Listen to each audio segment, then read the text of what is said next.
Due to copyright, I can't publish many audiobooks on YouTube. At our audiobook novel service, we offer access to over 300 full novels from Pocket FM, Webnovel, Audible, Wuxia, and more, all in high-quality audio format. Each novel is available with a one-time payment only. No subscriptions, no monthly payment, and no ads. Payments via PayPal or Ko-fi. To browse the full list of available novels, message me directly on Telegram or WhatsApp, or check out our full catalog on Discord. Chapter 592. Marriage Proposal. Today, for some reason, I woke up with a bad feeling. Why is my hand shivering? It wasn't just any regular bad feeling. It was one that seemed to come from deep within my bones. It made every part of me shiver, and the more time passed, the worse the sensation became. What's going on? Did I develop Leon's senses? I waited for some sort of vision to pop up to confirm my guesses, but it never appeared. By the time I had to leave for the Congress, the feeling had only worsened, gnawing at my insides like some sort of hookworm. Seriously, what in the world is going on? Why was I feeling this way? To talk. When Leon's inevitable knock came, I hesitated before finally reaching out to open the door. The moment I did, he lowered his head, his gaze sharpening as if sensing something off about me. Are you okay? Do I look okay? You don't. Your face looks quite pale. Like I thought.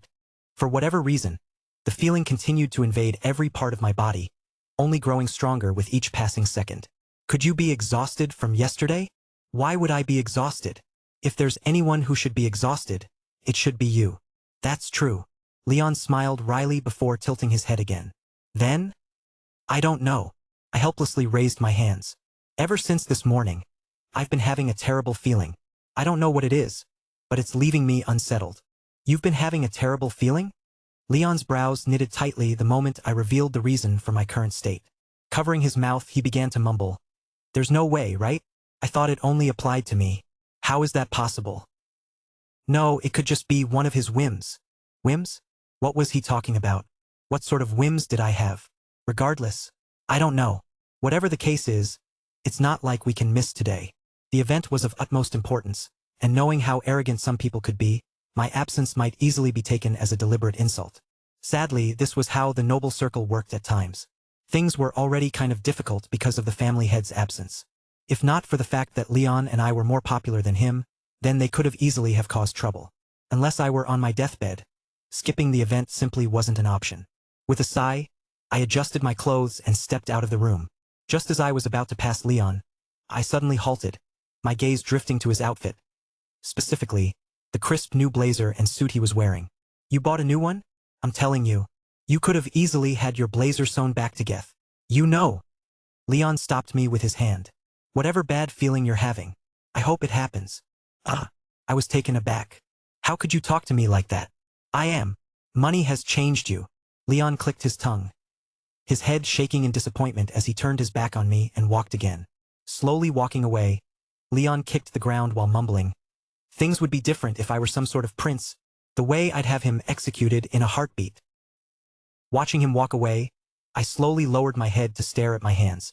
They were trembling. Oh! I then recalled who the people speaking today were and pursed my lips before reaching out for my communication device and texting Amel. You guys are not planning on revealing Leon's identity, are you? I prayed. Prayed that I was overthinking as I sent the message. But, ding. How did you know? My prayers didn't work. I lowered my hand as my communication device continued to vibrate. Most likely, Amel trying to figure out how I figured everything out. But none of it mattered anymore. I'm about to get executed, aren't I? Asterisk. Even though I had every reason to stay away, I knew I had to go. My legs wobbled as I made my way to the palace for the Congress, and along the route, I caught several people stealing curious glances in my direction. I was too busy thinking of a way to stop this entire mess to care. The reporter might be here again. What if I use the emotive tag and have him pass out? That could distract everyone and make sure that the announcement isn't made. No, what if I just let him do his job thing? I'm fucked. In that case, I might as well choose the lesser evil. The situation was desperate. I didn't want to think like this, but I was being pushed into a corner. Even better, what if I become a terrorist? My thoughts contained to spiraled, growing darker by the second. What is wrong with you? You've been acting strange since we started heading for the Congress. As Leon's voice pulled me from my thoughts, I found him staring at me, his face looking confused. I merely brushed off his concern with a wave. I'm fine, just a little wary about the strange feeling. I hope that I'm overthinking. I hurried my steps and entered the place. As usual, it was packed, and guards appeared everywhere. It was just as closely guarded as it had been the day before. Scanning my surroundings in haste, my eyes eventually landed on a particular figure striding toward us with a calm. His steps even. Well, he did look calm on the surface, but looking at him, he appeared somewhat rushed. "Oh, you guys are here." The figure was none other than Amel, who approached us with a smile, though it seemed quite forced. "I was really busy the past few days, so I never had the chance to greet you." So he said, but I could see that the only reason he had come out was because of something else. As his eyes continued to dart in my direction, I could more or less understand why he was acting this way. For whatever reason, they're keeping the announcement a secret. My guess was that it most likely had to do with Leon's safety. I wasn't really familiar with the politics involving the Verdant Empire, so I could only speculate. I met Aoife on the way here. She also looks quite busy. Oh, and Kalian and Caius are also here. They are. I looked around. I hadn't seen the two since the Congress started. But then again, the two weren't exactly popular in their home nation. At least Kalian wasn't a high-ranked noble, and Caius had long since fallen out of favor with his family. Yeah, they're right there. Amel pointed towards a certain direction. Following the direction he pointed at, my face twitched. It all finally dawned on me. The reason I couldn't find them at all. It wasn't because the two of them were hiding or anything of the sort. Far from it. Oh! Leon scratched the back of his head, his expression turning strange. The two are quite popular. Indeed, they were quite popular. Surrounded by several girls, they smiled gently and conversed with them. Their expressions calm and their hair neatly styled. At a glance, they looked like the epitome of refined nobles, perfectly embodying the image of elegance and gentleness. My face twisted in disgust. It makes me want to puke. As if sensing our gazes, the two of them raised their heads and looked at us. Our eyes met for the briefest of moments, and their faces froze. I shook my head in disappointment. Disgusting. But most importantly, why was the difference between us so big? Not that I cared about being surrounded like them, but I was sure I was also pretty handsome. How come they had so many people flocking to them and not me? "Oh, it's because you look scary." "Eh?" Raising my head and looking at Amel who had spoken, I cocked my head. What was he? "I just assumed you were thinking why they were like that, and you weren't. You were making that kind of face." That? Was I being that obvious? No, more importantly, I turned my head and looked at Leon. "Do I look that scary?" "I don't look scary." Leon's lips pursed as he mumbled, "Well, what really?" Leon didn't say anything more than that, but his face said it all. I found myself at a complete loss for words. Leaving Julian aside, I'm more surprised by Leon. I looked up to see Amel carefully scrutinizing Leon. "I can understand Julian, but I'm more surprised by you. Is it because you're a knight?" "Why?" "I know the answer to that." I cut Amel off. "It's because his face looks stupid." "It doesn't look stupid. You're stupid." "What sort of comeback is that?" "He looks stupid?" Amel frowned while looking at me and Leon. He then shook his head. "He doesn't look stupid." "Of course you'd say that. You two share the same stupid-looking genes." I held my words at the last moment as Amel's eyes squinted. Then, as if recalling why he had suddenly come to greet us, he looked in my direction. "Leaving those matters aside, I have something I need to talk to you about." He then looked at Leon. "If you wouldn't mind." "Oh?" Leon raised his brow, alternating his gaze between the two of us. But seeing me nod, he eventually stepped away and left. With him leaving, it was just Amel and me as he lowered his tone while looking at the departing Leon. "Did he? You know, if you're asking whether I told him about what I figured out, then you don't need to worry. I didn't say a single thing. I can tell why you didn't choose to reveal it." "That's good." Amel placed his hand on his chest, sighing in relief. I looked at him carefully. "That aside, I'm curious about something." "What are you curious about?" "I know that you're trying to keep this a secret for his sake, but couldn't you have told him in advance?" "I thought the reason why you suddenly showed up at Haven was because of that. That was the original plan, but things have changed recently." Did something happen in the Verdant Empire?" My ears perked up, but before I could ask for more, a sudden commotion gained the attention of everyone present. Slowly turning my head, several people appeared by the entrance of the hall. Dressed in yellow tunics with a large cross in the middle of their chest, a group of people entered. Their presence alone was enough to gain the attention of several people, but it wasn't enough to make everyone stare. The reason everyone was staring was because of someone else. With long, flowing blonde hair and half-closed eyes, barely allowing a glimpse of her crystal-clear blue gaze, she exuded an aura of purity that captivated everyone in the room. Her features were strikingly clear, carrying an innate charm that effortlessly drew everyone's gaze toward her. Her looks, they were enough to rival Delilah. It's her. She's here. Why is she here? Seeing how everyone was talking about her, I looked towards Amel, who looked equally stunned. Wait, who is she? That. Amel licked his lips, his eyes regaining their focus as he took a deep breath. She's the chosen one of the Round Table, the light of all Templars, the Saintess of Light. Chapter 593. Marriage Proposal 2. Ah! After the initial wave of confusion, my eyes widened in shock as realization quickly dawned on me. Turning toward the Saintess, I didn't know how to react. I finally understood why everyone was looking at her. It wasn't just because of her looks, but her status as well. The moment Amel revealed her title, everything clicked. I knew exactly who she was. But why is she here? The world's hierarchy was structured as follows: 4 empires, 7 churches, and the Round Table. These were the most powerful known organizations and entities, excluding the Kasha. More or less independent from the 7 churches, the Round Table served as the stronghold of the Templars, functioning as an autonomous holy army dedicated to supporting the 7 churches. The Round Table was further divided into numerous subsections, with the highest-ranking member in each subsection holding a seat at the Round Table. And in charge of the Round Table was none other than the Saintess. Usually indifferent to external affairs, she rarely showed her presence. However, today it seemed like things were different. Moving with measured strides, all eyes were focused on her. Her presence exuded both charm and calmness, yet it carried an undeniable pressure, an aura of tension and quiet authority that pressed upon those around her. Should we greet her? I don't think that would be a good idea. What should we do? The murmurs and whispers of the crowd never ceased as all eyes continued to linger over the Saintess. This is crazy. Similarly unable to take my eyes away from her, I took a small, shallow breath to calm myself down. Her presence didn't signify anything good. At least, to me. With the Round Table standing as the unwavering pillar of the 7 churches, it only took a moment of thought to grasp the reason behind her presence. She's here to find a way to solve the situation involving the Church of Heraclius. My heart tightened at the thought. That was the last thing that I wanted to happen. I had been trying to rack my brain over the past several days to find a way to make sure they wouldn't get out. And yet, the situation got all the more troublesome. Everyone. Lost in my thoughts, I was only pulled back to reality by a crisp, melodious voice that resonated through the hall, each word ringing clear and harmonious, like the notes of a finely tuned instrument.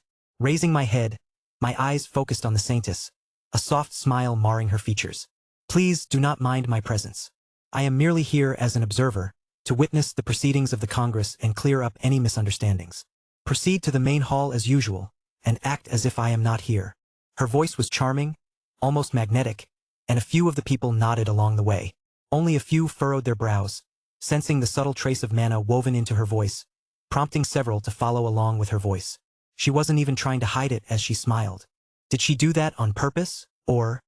I licked my lips and watched as she bowed her head slightly before moving towards the inner part of the palace, towards where the Congress was being held.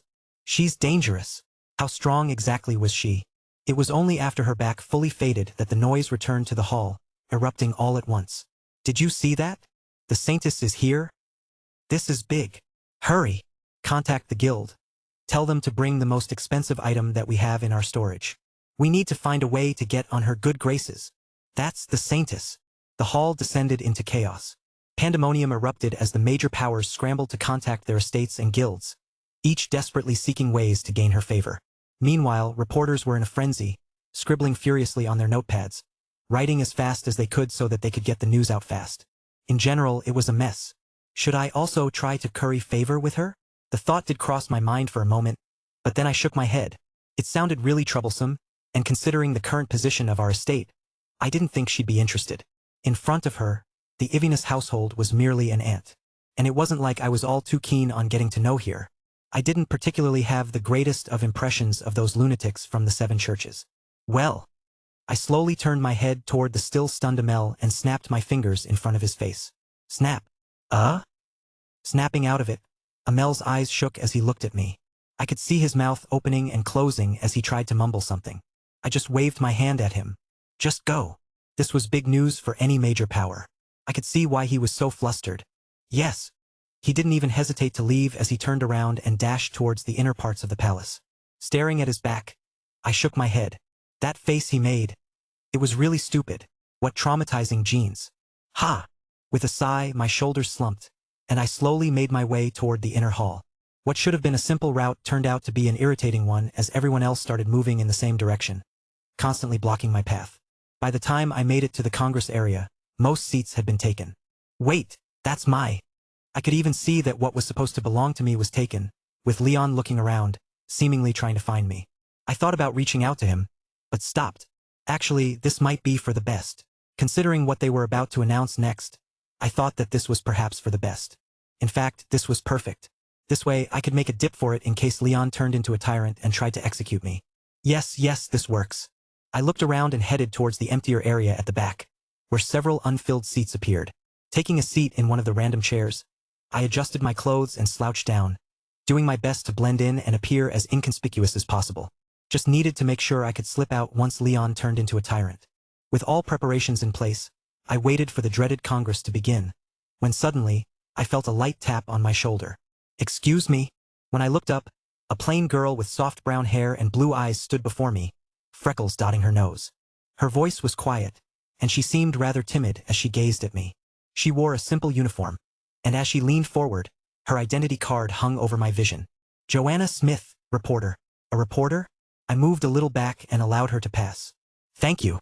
Sitting down next to me, she thanked me. Shortly after that, she took out a notepad and started jotting down some notes. I thought she'd leave me alone after that.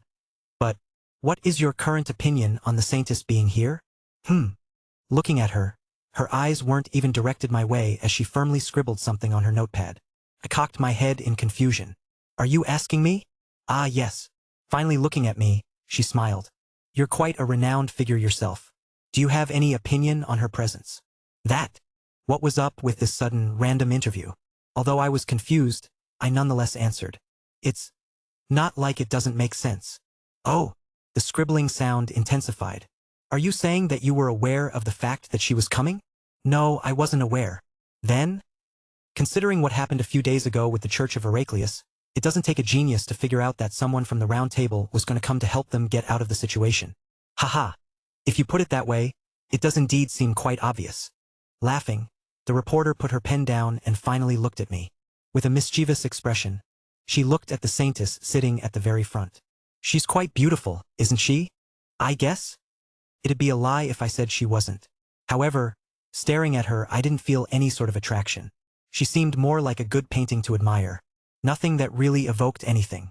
From what I've heard, she has many suitors. Wouldn't someone like you also like her?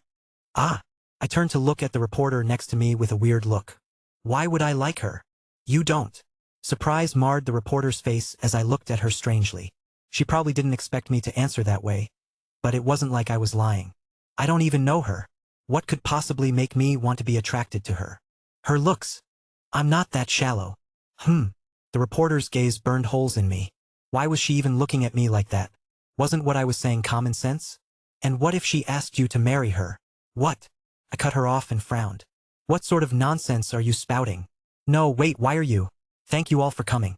If you could kindly take a seat, I'd be very grateful. A gentle voice cut through my words, and when I turned toward the front, I saw the Emperor of the Verdant Empire. His presence was regal, his mannerisms refined. He stood there, smiling, as all eyes turned toward him. For the first time in a while, all eyes were no longer on the Satanist. I understand why most of you are excited. The Emperor slowly turned towards the person in question. I, too, am honored by the presence of such esteemed guests, he said, his voice smooth and confident. However, there are more pressing matters at hand. His entire demeanor shifted, slowly turning more regal and imposing. I could see right then and there that he wasn't going to waste any time with any pleasantries, and my heart sank. Drag it. Drag the damn thing. While the Etheria and the Zanzifa Empire have covered most of the serious topics, leaving me with not much to say, there is indeed something extremely important that I have to talk about. The Emperor's gaze moved across each seat, slowly settling towards a certain person who tilted his head in confusion. Today, I will be talking about my second son, the heir that I lost many years ago. He paused, letting the tension build in as the expressions of many started to change. I've finally found him. Chapter 594. Marriage Proposal 3. The hall froze, the surroundings falling into a clear state of silence. However, that silence didn't last for very long. Wham! What? A second heir? How could this be? This is massive. As if the presence of the saintess wasn't enough, another bombshell was suddenly thrown, making the entire place erupt into a frenzy. The chaos was hard to contain as everyone talked over one another, trying to get more information from the emperor. However, the emperor remained calm, his expression passive. His gaze calmly swept the surroundings, and it was then that my eyes fell on the other delegates from the Verdant Empire. They're restless. I could see a familiar figure in the Verdant Empire section, her light red hair swaying faintly as her brows furrowed, her blue eyes carrying a certain glint. She was none other than Alicia J. Verdant, the crown princess of the Verdant Empire. I didn't have the most memorable recollection of her, but from what I recalled, she was quite talented, reaching Tier 7 at the age of 28. Although it may not have seemed particularly impressive to me, especially compared to Delilah and a few other notable figures that I had crossed paths with, the gap between Tiers 6 and 7 was extremely great, and to an outsider, her feats were considered quite monstrous. This became especially glaring when taking into consideration that some people spent decades trying to breach the barrier between the 6th and 7th tiers. Only a few could shatter that barrier, with many failing. I had only recently crossed Tier 6 and knew all too well how hard it would be for me to reach Tier 7. But with that being said, I also knew that I'd be able to reach it way before her. There's no way I'm going to be stuck at Tier 6 for the next 5 years. I wouldn't let myself be stuck for that long. Of that, I was sure. I can tell that she's not pleased. Not just her, but the vassals behind her, as they look like they're whispering something to her. From the way they were acting and the panic on their faces, they looked somewhat panicked. It looked like the emperor had taken them by surprise with this sudden piece of news. I can understand it, though. She is the crown princess. Within the empires, the title of crown prince or crown princess simply indicated that they were leading the race for succession, typically because they were born first. Whether they would end up becoming the emperor or empress simply depended on their future achievements. Having a royal bloodline didn't guarantee someone the throne. As the emperor's voice echoed once more, the previously rowdy hall turned quiet, all eyes once again focused on the emperor. It was only once the silence reached a certain point that the emperor cleared his throat and continued. I understand that a lot of you are confused, and rightfully so. This is a piece of news that I've kept hidden for quite a while. At least, I wanted to be sure that I was sure that I had found my son before announcing it. Another wave of murmurs swept the hall as the emperor raised his hand, stopping the commotion once again. Few of you are aware, as I kept the news hidden from most of the world, but decades ago, a massive fire engulfed our royal estate. In that blaze, the estate was reduced to ashes, and I lost one of my sons in that fire. The emperor turned his head in the direction of the empress, who sat in the front row, his face growing softer. Vareth, he mumbled. That's the true name of the son that I had lost, and thought was gone forever. But as if God had other plans in store, I finally found him. The emperor lifted his head, his gaze snapping toward Leon, who frowned.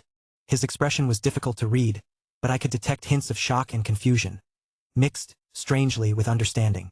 Looks like he's not entirely shocked by the news. While Leon had a stupid face, he wasn't exactly stupid.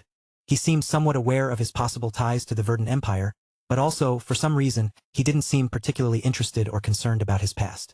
Wait, could the words he had said to me before be some sort of hint that he was somewhat aware? I felt my lip twitch. Oh shit! I sank into my chair and hid behind the back of the person in front of me. What are you doing? Even the reporter next to me looked confused by my actions. I just waved at her and mumbled, "Let me be. This is for my own survival." What? As the emperor's gaze fell on Leon, so did the eyes of all those present. Does anyone recognize him? Isn't that? Some did manage to recognize Leon, and looking at his eyes, people started to put the two together. Just as the chaos was about to reach a boiling point, a crisp voice reverberated throughout. Hold on. I didn't need to look to know who it belonged to. It's probably the crown princess. How can you be so sure he's the son you lost? As far as I know, he's a knight of the Naz and Sifa Empire. Considering her attendance at the summit, she seemed well aware of Leon's identity, and so were many other people. As such, the sudden proclamation from the emperor aroused a lot of doubt. If he truly is your son, how did he end up there? It doesn't make sense considering how far our empire is from the Naz and Sifa Empire. The only possible connection is his gray eyes, but those aren't exactly impossible to find within our empire. The royal family hasn't exactly kept to themselves in recent years. Her words brought a wave of new murmurs. That's true. The royal family has married outside of nobility many times. It wouldn't be unusual for the bloodline to have spread through generations. He might not even be related. What makes you think he's your long-lost son? I could tell that most of the people speaking were those in support of the crown princess. The reality of the matter was that while others had doubts, most of them were more interested in the unfolding drama. And as if expecting such opposition, the emperor remained grounded, his face serene. I can understand all of your doubts, but he's without a doubt my son. Cutting through the doubt, the emperor extended his hand, and Amel quickly stepped forward, handing him a parchment of paper. What's that? Smiling, the emperor unfurled the piece of paper in his hand, revealing a stamp and a lengthy passage. Unconcerned with the change in expression of a few individuals, he displayed the paper for all to see. This right here is proof of his legitimacy. How does that confirm anything? Squinting my eyes to look at the paper, I was left confused by the sight, seeing just a long text that I could barely read. And yet, no way it's true? That stamp. I glanced around at the people surrounding me, their faces clearly etched with shock. Tilting my head, I frowned in confusion. So it's true. Noticing that the reporter beside me recognized the paper, I felt compelled to ask, why is everyone acting like this from that paper? Shifting her attention towards me, the reporter cocked her head. You don't know? I wouldn't be asking if I did. Haha, that's true. Placing her pen to her lips and quietly chewing on it, she pointed in the direction of the paper. That right there is a birth certificate. It's issued at the birth of each heir, and if you look at the stamp, you can see it's completely untampered. A specific set of runes, arranged by experts, also ensures its authenticity. Is that so? But that didn't really explain my question. At birth, each heir is required to place a drop of their blood on the stamp, which then records it. If someone adds their blood to the stamp later, it will react based on the degree of the match. So you're saying that if Leon drops his blood there and it matches, he's basically confirmed to be their son? Pretty much. Oh. I leaned back further into my chair. That made a lot of sense. I was likely the only one unaware of how the certificate worked, as all eyes were now fixed on Leon, who sat there expressionless. However, accepting the situation, Leon gradually stood up and walked towards the emperor. 1 step, 2 steps, 3 steps. All eyes were trained on him as each of his steps echoed throughout the hall. Eventually, under the eyes of all those present, he stopped before the emperor, who held the paper in front of Leon, his gaze warm. Why don't you put some of your blood here to confirm it? Leon didn't say anything and just stared at the piece of paper in front of him. Eventually, pursing his lips, he raised his hand and hovered it over the paper. It was just as he was about to prick his finger when a voice suddenly echoed. Wait! The one to stop him wasn't the crown princess, nor anyone from the Verdant Empire. Eventually, all eyes turned to a familiar figure, his bowl-cut hair standing out as his glasses hung low over his long nose. It was none other than the reporter from the first day. Wait! My stomach flipped, and my entire body tensed as I looked at Leon. A thought occurred to me, and my back suddenly drenched with sweat. Who are you? Why are you stopping this? Don't get me wrong, Emperor. Although my actions are indeed rude, I'm only speaking up because I feel like this test is unfair. Unfair. Another commotion broke through at the reporter's words. The situation hadn't escalated yet, but I could already see where this was going. Glancing around, I searched for anyone who might have sensed something was off, but no one reacted. My stomach churned. Indeed, it is unfair. While I do believe the paper is real, shouldn't we have the delegates from the other empires stand here to make sure there's no foul play at hand? You must understand that something as important as this must be witnessed by all those present. This is not a small thing, after all. Ah shit. My eyes darted all over the place, in an attempt to see if someone was going to start moving. A creeping dread washed over every part of me in that moment, and right as the reporter spoke again, I stood up. This is something that might alter the entire. Sit down. Swoosh, swoosh. The eyes of every single person within the hall fell on me as I stared directly at the reporter. Then, under the watchful eyes of all those present, I snapped my fingers. Snap. Aw! A scream pierced through the silence shortly after as I triggered the tag from before. Like I said, sit down. Chapter 595. Marriage Proposal 4. Yook! A gagging sound echoed through the halls of Congress, drawing every eye to the figure who had just stood up.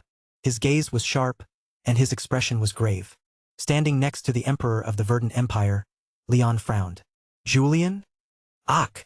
No, more importantly, what was going on? As Leon turned his attention to the reporter who had just fallen to the ground, the atmosphere turned incredibly tense.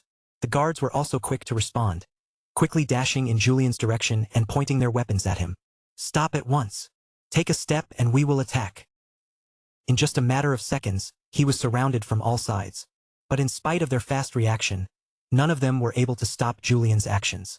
This came as a shock to them. How could he be so fast? Surrounded from all sides, Julian looked completely unfazed, his eyes still locked on the reporter.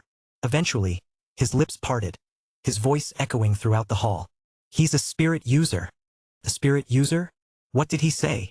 A spirit user? Leon's attention shifted towards the reporter. His face was pale and he was writhing on the floor. He looked to be in a terrible state. But if Julian really did use his emotive magic, shouldn't he have passed out by now? Indeed, taking note of this observation, Leon's eyes widened. A few others who were familiar with Julian also took notice of this. It was just unfortunate that not everyone was the same. Apprehend him immediately. These were mainly the vassals from the Verdant Empire, trying their best to delay the ceremony that was just about to occur. Looking carefully, Leon noticed that their expressions were a little panicked. Could it be? No, hold it. Stopping everyone was the Emperor, who raised his hand. There was no higher figure present. His words were low and the soldiers stopped. Immediately, the vassals started to show their dissatisfaction. Emperor, how could you let someone like that go? Emperor, this needs to be investigated. Apprehend him and we can question him later. Quiet. Though the Emperor's voice was soft, a certain pressure burst out from his lips, sealing all noise coming from those who were speaking. Seeing that the troublesome ones had stopped speaking, he turned his attention towards Julian, who remained calm the entire time. It was as if he were completely unaffected by the situation. Was it because he didn't understand the gravity of his actions? Or was there more to it? We don't need to drag things for later. Young man, do tell me why you acted. The Emperor shifted his attention towards the reporter, who was gasping for air. You said something about him being a spirit mage? He cocked his head, his brows furrowing. But why can't I feel anything from him? It's possible he has some sort of artifact to suppress his mana. After all, spirit mages don't really need to use mana that much. Answering him was the Empress, who looked at Julian with a complicated expression. Her impression of him was quite positive, and seeing how his actions had somewhat been done in defense of Leon, she felt compelled to believe him. That's true. Agreeing with her words, the Emperor eyed the reporter. But I'm sure we had the security check for any relics of such nature. Could there have been some sort of lapse in the security? Or? The Emperor paused, understanding dawning on him.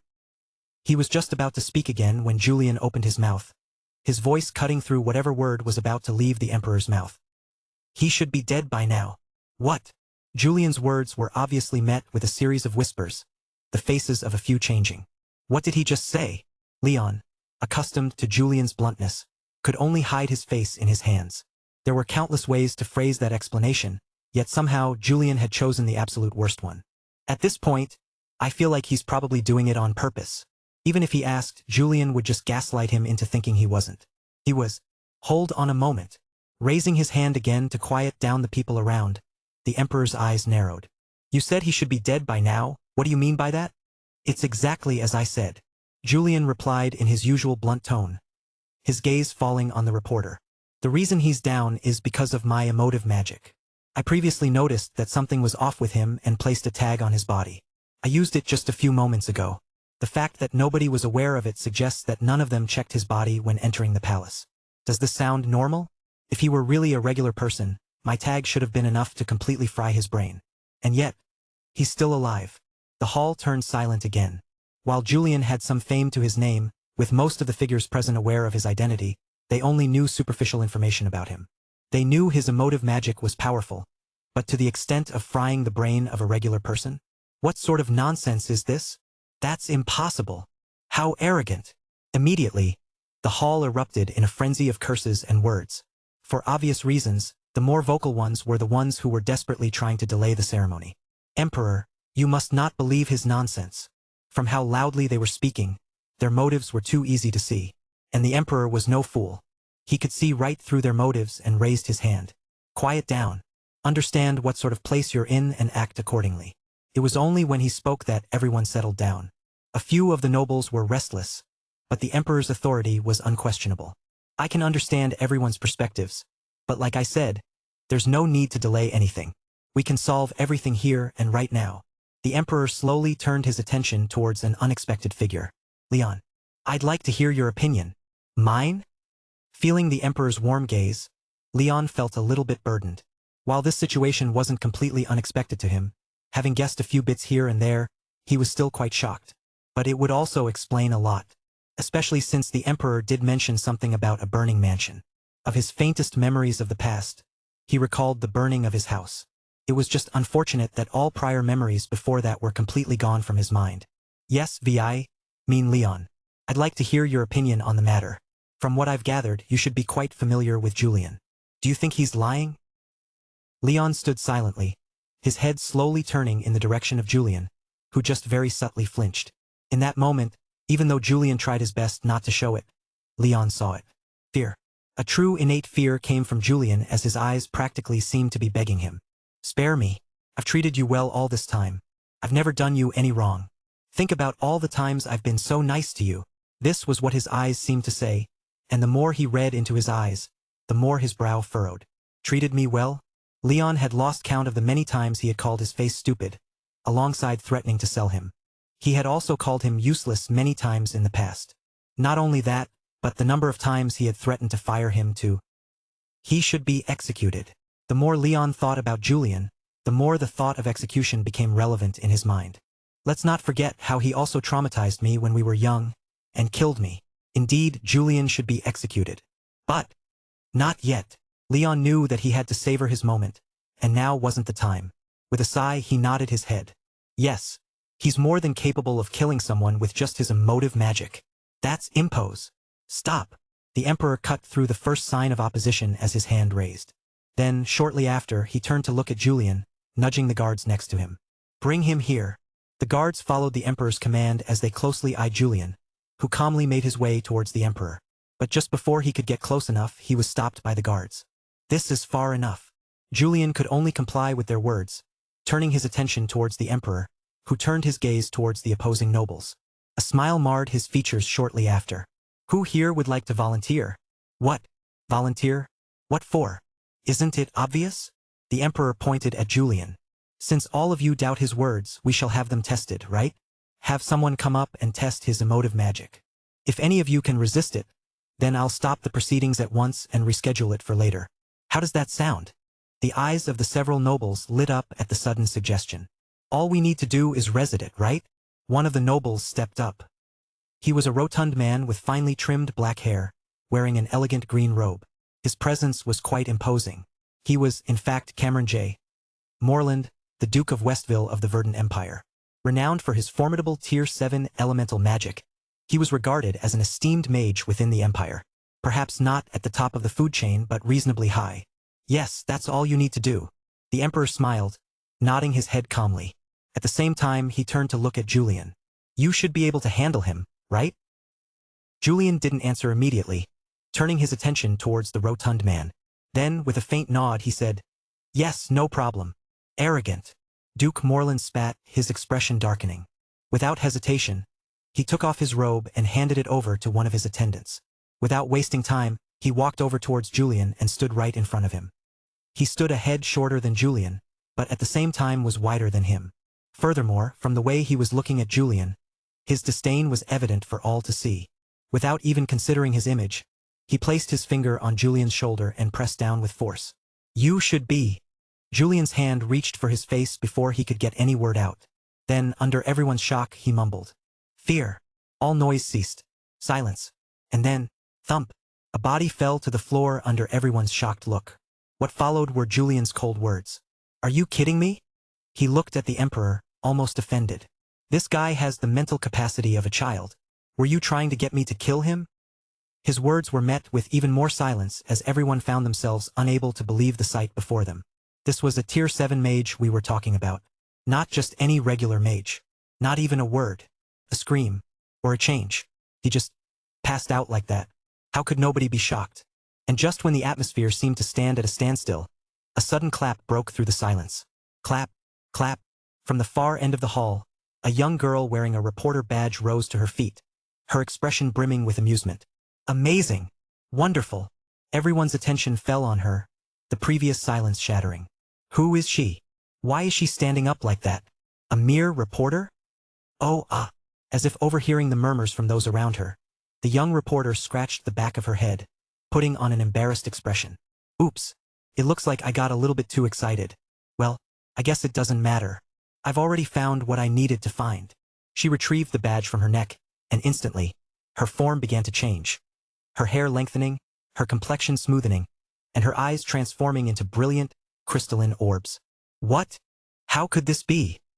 As her change was completed, the figure that had held everyone's gaze for the past hour now stood in place of where the reporter used to be. But wait, everyone's head flicked to the front, where an identical figure appeared. The hall froze. Two? Why are there two saintesses? Chapter 596. Marriage Proposal. 5. Everyone within the hall was stunned. And so was I. I'm not tripping, am I? Staring in the direction of the saintess, and then turning my attention to the other saintess, I rubbed my eyes again. Yes, I'm not. There were indeed two saintesses. But most importantly, that weird reporter was the saintess? It made absolutely no sense to me. Why in the world would she want to disguise herself as a reporter? Not only that, but was it truly a coincidence that she sat next to me? Wait, what about those weird questions that she asked me? I started to shudder. I can understand everyone's confusion. Bringing the hall to a calm, the saintess walked forward towards where we were. Her calm demeanor and voice made it seem as though she had everything under control. Eventually, she reached the front, stopping before the other saintess. With a gentle smile, she rested her hand on the other saintess, as a soft white glow surrounded her. Gradually, the features of the other saintess shifted, transforming her into an entirely different person. Her hair was dark brown, and her eyes were green with soft freckles marring her face. In the time it took for me to take a breath, her disguise was completely gone. The crowd looked at the scene in shock as the real saintess turned her attention towards them. There aren't two saintesses. She was just pretending to be me. Realization dawned on a few while some others frowned. I could tell why they were frowning. Firstly, they were probably curious as to why she would do something like this, and secondly, they were apprehensive about the fact that they couldn't see through her disguising abilities. I was also surprised to see Delilah look confused. Looks like it even fooled her. Just how strong was the saintess? I understand that a lot of you have a lot of questions, and I'll explain soon. For now, however, she paused, turning her attention to the reporter, who had now regained composure. Her expression grew slightly serious as her gaze shifted to the nearby Templars. Apprehend him. Her words were final. There was no rebuking her words. The moment she gave the order, the guards immediately moved to apprehend the reporter. Wait, what? What's going on? What are you doing? I'm just a regular reporter. Sure you are. The saintess covered her mouth, giggling. Unfortunately, I am almost certain my eyes aren't deceiving me. You truly are a spirit user, just as the young man claimed. What? No. The reporter trashed around, in an attempt to get away from the guards. But could he really escape from their grip? Obviously not. Eventually, he was detained by the guards. Regardless of how much he resisted, the guards wouldn't budge. Let me go. Search him. As the saintess gave the order, the guards immediately started searching his body all over. Here. That was when they eventually managed to find a small bracelet resting on his wrist. It was a black bracelet with intricate gold carvings that looked just like any regular accessory. However, the moment the guard eyed the bracelet, the reporter grew flustered. No, wait. Don't. That's my. Stop resisting. The guard quickly reached for the bracelet and retrieved it. Swoosh. The moment the guard retrieved it, a powerful surge of mana burst out from the reporter. Immediately, the crowd grew rowdy, with many eyes falling on the reporter and mumbling things like, "So it was true? What sort of situation is this? Quickly, report this." Haha. The saintess laughed in amusement as she reached for the bracelet and took a good look at it. A mana-suppressing bracelet. Beyond the amusement, there was a certain glint in her eyes as she turned to face the Emperor of the Verdant Empire. She tossed the bracelet in his direction. It seems like the security is rather lax here, isn't it? Before coming here, I was thoroughly checked by the guards for any artifacts or items. And yet, something like this managed to slip in. She gave the Emperor a meaningful look. One that even I was able to understand and had understood before. It's as I expected, whoever is working with the reporter must be some big shot that managed to create a hole in the security, allowing for something like this to occur. But who? Who exactly was the one responsible for this? It looks like I've embarrassed myself in front of the saintess. The Emperor smiled, putting the bracelet away. He didn't seem to be at all flustered, which felt a little odd. My brows furrowed at the thought, but soon an idea popped up in my mind. Wait, no way. There's no need to be embarrassed, Your Majesty. What matters is that we were able to prevent a disaster from occurring. At the same time, the saintess turned her attention towards me, her clear eyes locking directly with mine. She smiled softly at me. We were able to prevent such a disaster, especially with the help of such a talented young man. She winked at me. I had a really entertaining conversation with him a few moments prior. He really is a promising talent. I've grown quite interested in him. I tried my best to keep my face straight, feeling something burn at the back of my head. I have nothing to do with this. But most importantly, I started to realize what had happened. If my guess is not wrong, she must have checked the surveillance videos of the incident a few days ago. Considering how the round table is closely tied with the 7 churches, it would make sense for her to come here personally to resolve the situation with the Church of Heraclius. This part was already clear to me. Another thing that became clear to me was the reason why she sat next to me. She most likely found me suspicious, considering my actions on that day. That was probably why she disguised herself as a reporter and tried to strike up a conversation with me. But what I was confused about was how she seemed not to be surprised by the fact that the reporter was a spirit user. Could she have noticed something beforehand? Or were her eyes special? The thought made me burn with curiosity, but my thoughts were shattered by the sound of the Emperor's voice. Let's discuss those matters for later. Should we now take care of more important matters? Turning his attention towards Leon, the Emperor handed him the parchment. Just drop a bit of your blood on the parchment. That way we can wrap this up quickly. Leon stood silently, his eyes locked on the parchment. Given how serious his expression was, I could tell he was still somewhat overwhelmed by what was happening. Perhaps the idea of becoming a prince was still not something that had completely settled in his mind. Eventually, however, he nodded and pressed his thumb against the sigil, pinching slightly as a drop of blood fell onto the parchment. Wham! The moment his blood fell on the parchment, a bright light engulfed the paper, enveloping the small radius around it. The faces of many changed, including that of the Empress, who covered her face, tears resting at the corners of her eyes. Even though she was probably already aware of the truth, now that it was fully confirmed, she couldn't help but let emotions show. Amel had a complicated expression as he stared at the parchment while Aoife, who was also at the front, had a dumb look on her face. I didn't need to read her thoughts to know what she was thinking. He's a prince? Wait, I didn't treat him wrong, right? I think I was good to him. I can't have the relationship between the 2 empires fall. Oh no. In short, she was thinking the usual useless stuff. Turning my head towards Leon as the afterglow of the parchment reflected on his face, I saw him slowly open his mouth, mumbling something like, execution. Wait, what? Asterisk. To sum up the events of the 3rd day of the Congress, mess would be an accurate description. From the appearance of the spirit user to the opposition Leon faced during the announcement, and the Saintess's antics, it was safe to say that the reporters had a field day. Given the nature of the situation, the moment Leon's identity was confirmed, the Congress ended, and the reporter was escorted away by the guards. In that moment, I also saw the Emperor and the Saintess exchange glances. That was when I understood that the Emperor had been aware of the situation, and had been on it with her. What a mess. Coming back to the inn, I slumped down on the bed and covered my face. Since Leon was now a legitimate prince, he had no choice but to stay with his parents, leaving the inn. It also had to do with safety issues. I was now the only one using the inn. Aoife was a princess, while Evelyn had immense wealth from the Kasha deal. Kira was also well off, and both Caius and Kalian were just as wealthy. Amel held the title of prince, and now Leon was one as well. Ugh! I groaned, thinking about their situation. They were probably all resting in some refined inn, enjoying all sorts of luxuries. Damn fuckers. I had it the worst. Even though I had money, I couldn't use it since I was saving up for the future. And even if I wanted to spend it, I couldn't.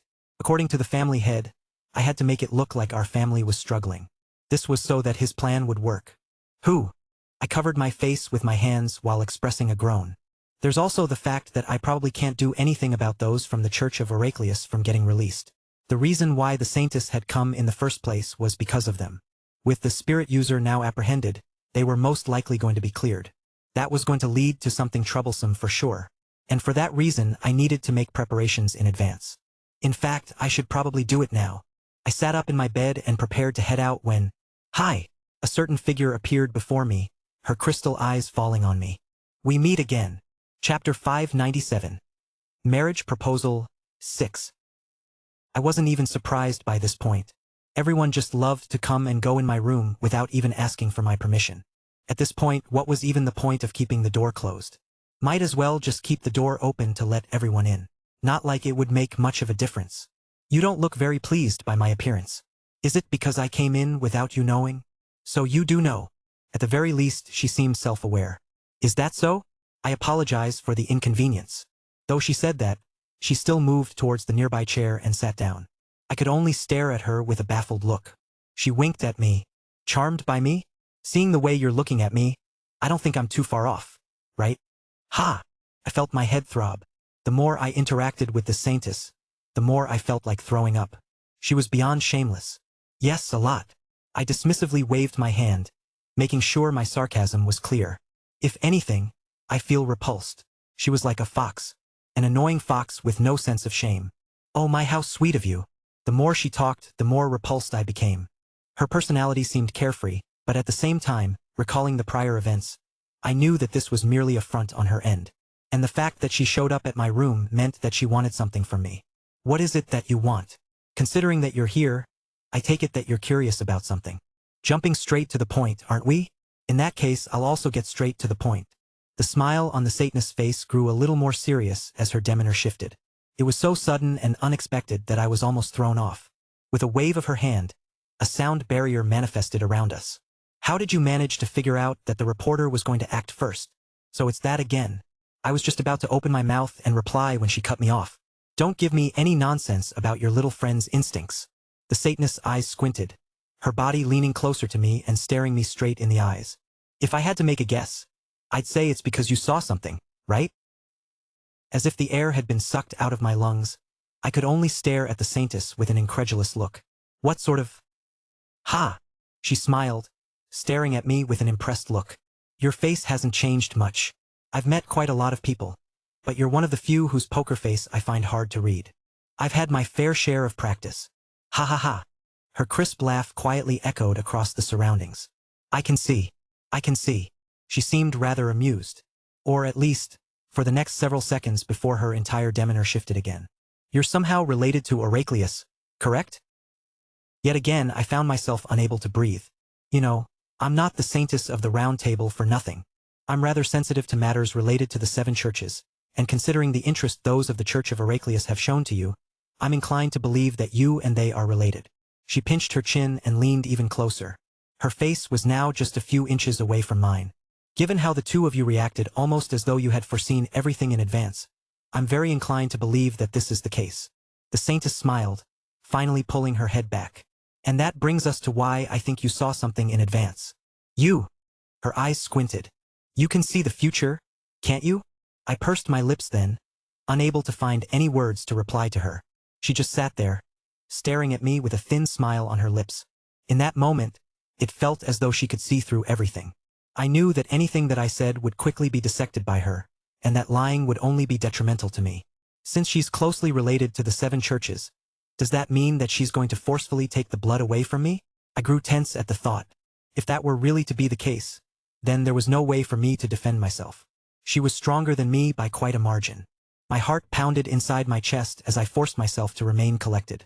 The fact that she has yet to make a move means either one of two things. She isn't confident about her guess and is trying to gauge a reaction from me, or let's say that you're right and that I can see the future. What would you do with that information? Trying to switch up the tone of the conversation by asking a question? The Saintess smiled before shrugging. Well, nothing in particular. The Round Table may be closely tied with the 7 churches, but we're also not the same. Unless someone threatens to destroy them, we're rather indifferent. In your case, I'm only here to ask based on the investigation that we're conducting. You don't need to worry about any information leaking out. Oh, I see. As if I'd believe her. I'm sad you still seem distrustful of me, but I really am not lying. Okay. Her smile faltered, but just momentarily, as she eventually sighed. All right, fine. Believe whatever you want. She then shook her head while mumbling. Kids these days, always suspicious of pretty-looking older sisters with kind intentions. Lunatic. She was a lunatic. Hume. Back to the focal point of the conversation. Coughing, she collected herself and continued. I'm only here to investigate the situation based on what happened a few days prior. We're almost done, and based on what we found, it's safe to assume that those from the Church of Heraclius will be released soon. There's enough evidence to prove their innocence. Oh, it'd be a lie if I said I wasn't disappointed, but it wasn't like I didn't expect it. I had been thinking of several ways to keep them in their cells for longer, but the influence of the churches was rather massive. Even Atlas was helpless in the situation. That was, of course, unless he wanted to wage an all-out war against the churches. but I didn't think he was keen on doing so. Based on what I've managed to observe, you and those from the Church of Heraclius are somehow tied together. How and why I do not know, which was why I came here to talk to you. However, seeing how quiet you're being, I'll just stick to my own guesses. She shrugged. In the end, I cannot compel you to speak. Doing so would be unbecoming of my title as Saintess. Brushing her soft, golden hair, she gradually stood up and eyed me directly. If you do have something to say, you can say it to me. I won't interfere in your matters. You can think of me as an unbiased judge. I'm good, I answered after a little bit of thought. Her words were tempting, carrying a certain charm that almost made me want to confess everything. But I held my tongue back. She may have put on an air of trust, but I didn't trust her at all. Who was to say she wouldn't help those from the Church of Heraclius if she came to learn of the truth? In fact, seeing as how you've come to me for an answer, I presume that those from the Church of Heraclius have also kept their mouth shut on the situation, right? It was her turn to stay silent. I smiled then. You aren't being honest, are you? I could more or less tell why she was curious. Just from the small interaction I had with her, I could tell one thing about her. She liked to be in control. While she did speak about the round table being independent of the 7 churches, it almost felt like she deemed the 7 churches to be under her. She doesn't like the fact that one of her subordinates is acting without her knowing anything. That's why she came to me, hoping to find some answers. My mind churned. If this were really the case, then perhaps I could use the situation to my advantage. Of course, I didn't immediately jump to this thought and calmed myself down. At the end of the day, I had only known her for a little less than a day. I still wasn't sure if she could be trusted or not. A pity.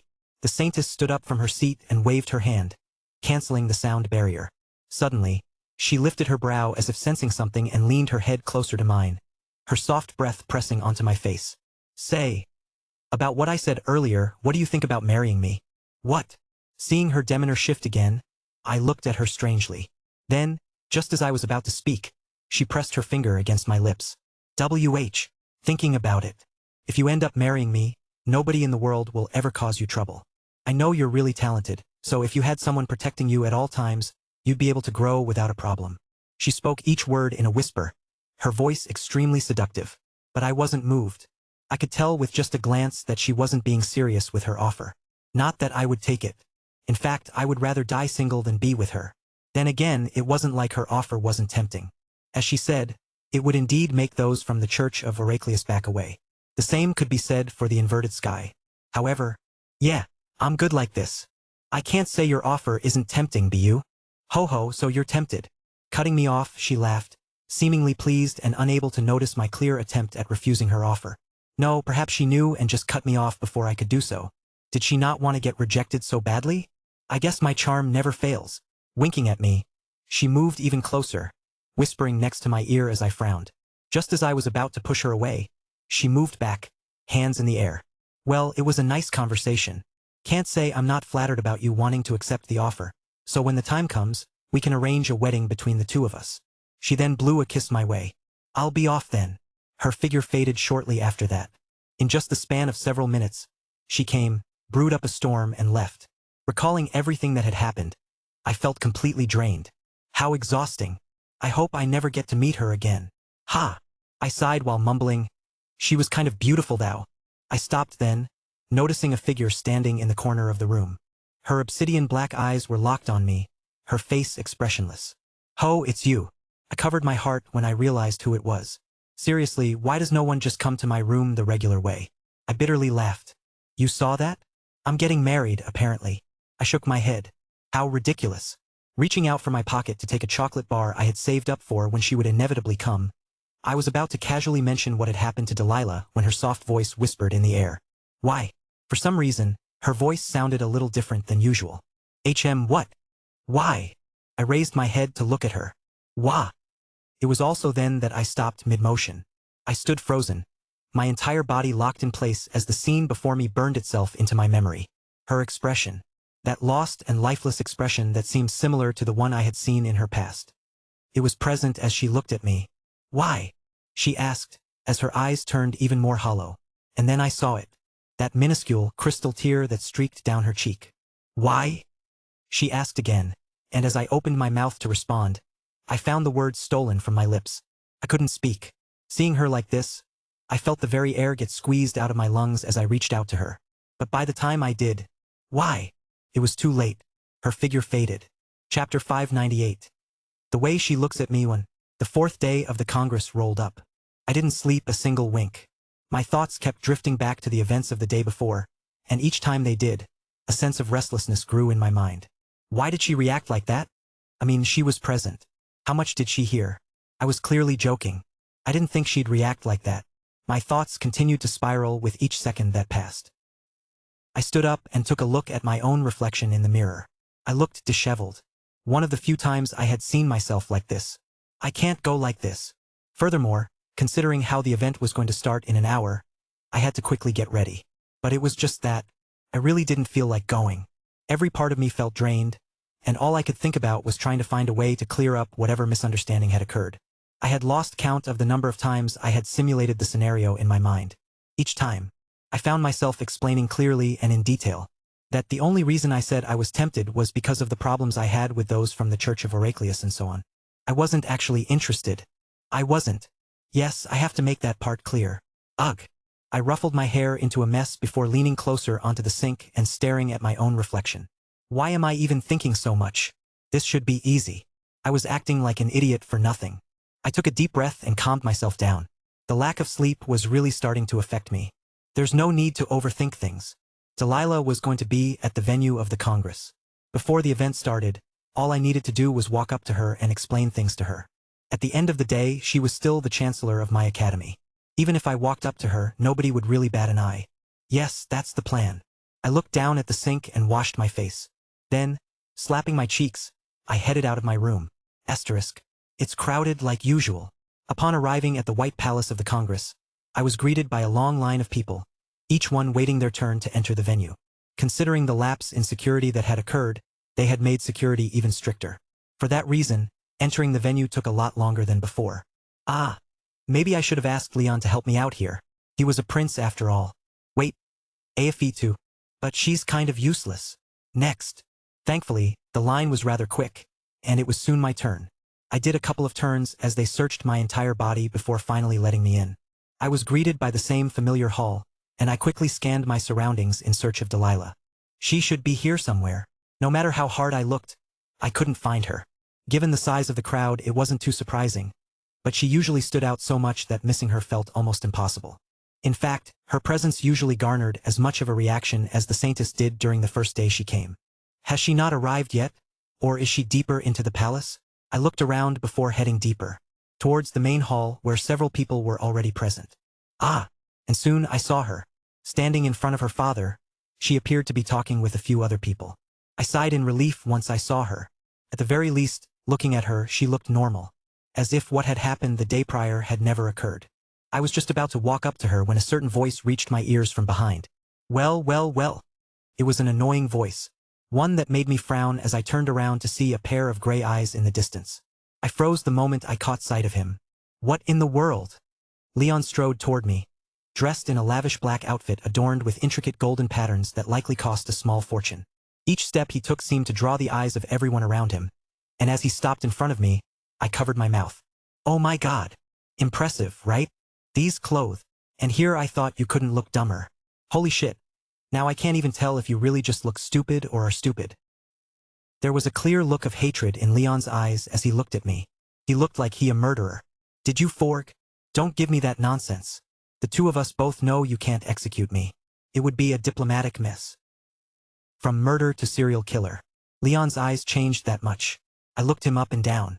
Well, at least it looks like you're being treated right. Ha! Leon sighed, scratching the back of his head. He almost seemed troubled. Not just a little. It's to the point where it feels uncomfortable. I can imagine. The Emperor and the Empress were probably trying their best to make up for missing all those years with Leon. I couldn't even blame them, but that was besides the point. I turned around and checked in Delilah's direction. She was still there, talking to the same people from before. I don't think I'll ever get used to this life. Once this is over, I'll just return with you in disguise. It's what they suggested, especially with the chaos in the Empire now that I've been publicly announced. Oh sure. I nodded absent-mindedly, agreeing with his words. The entire time, my attention was fixed on Delilah. I was trying to find the right time to slip in and talk to her. The only issue is that I'll probably no longer be your knight. Sounds good. I support you. What? Really? Leon almost looked touched. But at the same time, he also seemed to realize that something was wrong. Wait, are you sick? Did something happen while I wasn't here? That's great. I've always known you could do it. Nice, really nice. The academy exploded yesterday. What do you think about that? That's absolutely insane. Everyone in the academy died, including your brother. You have my condolences. Does my face look? It does. Absolutely.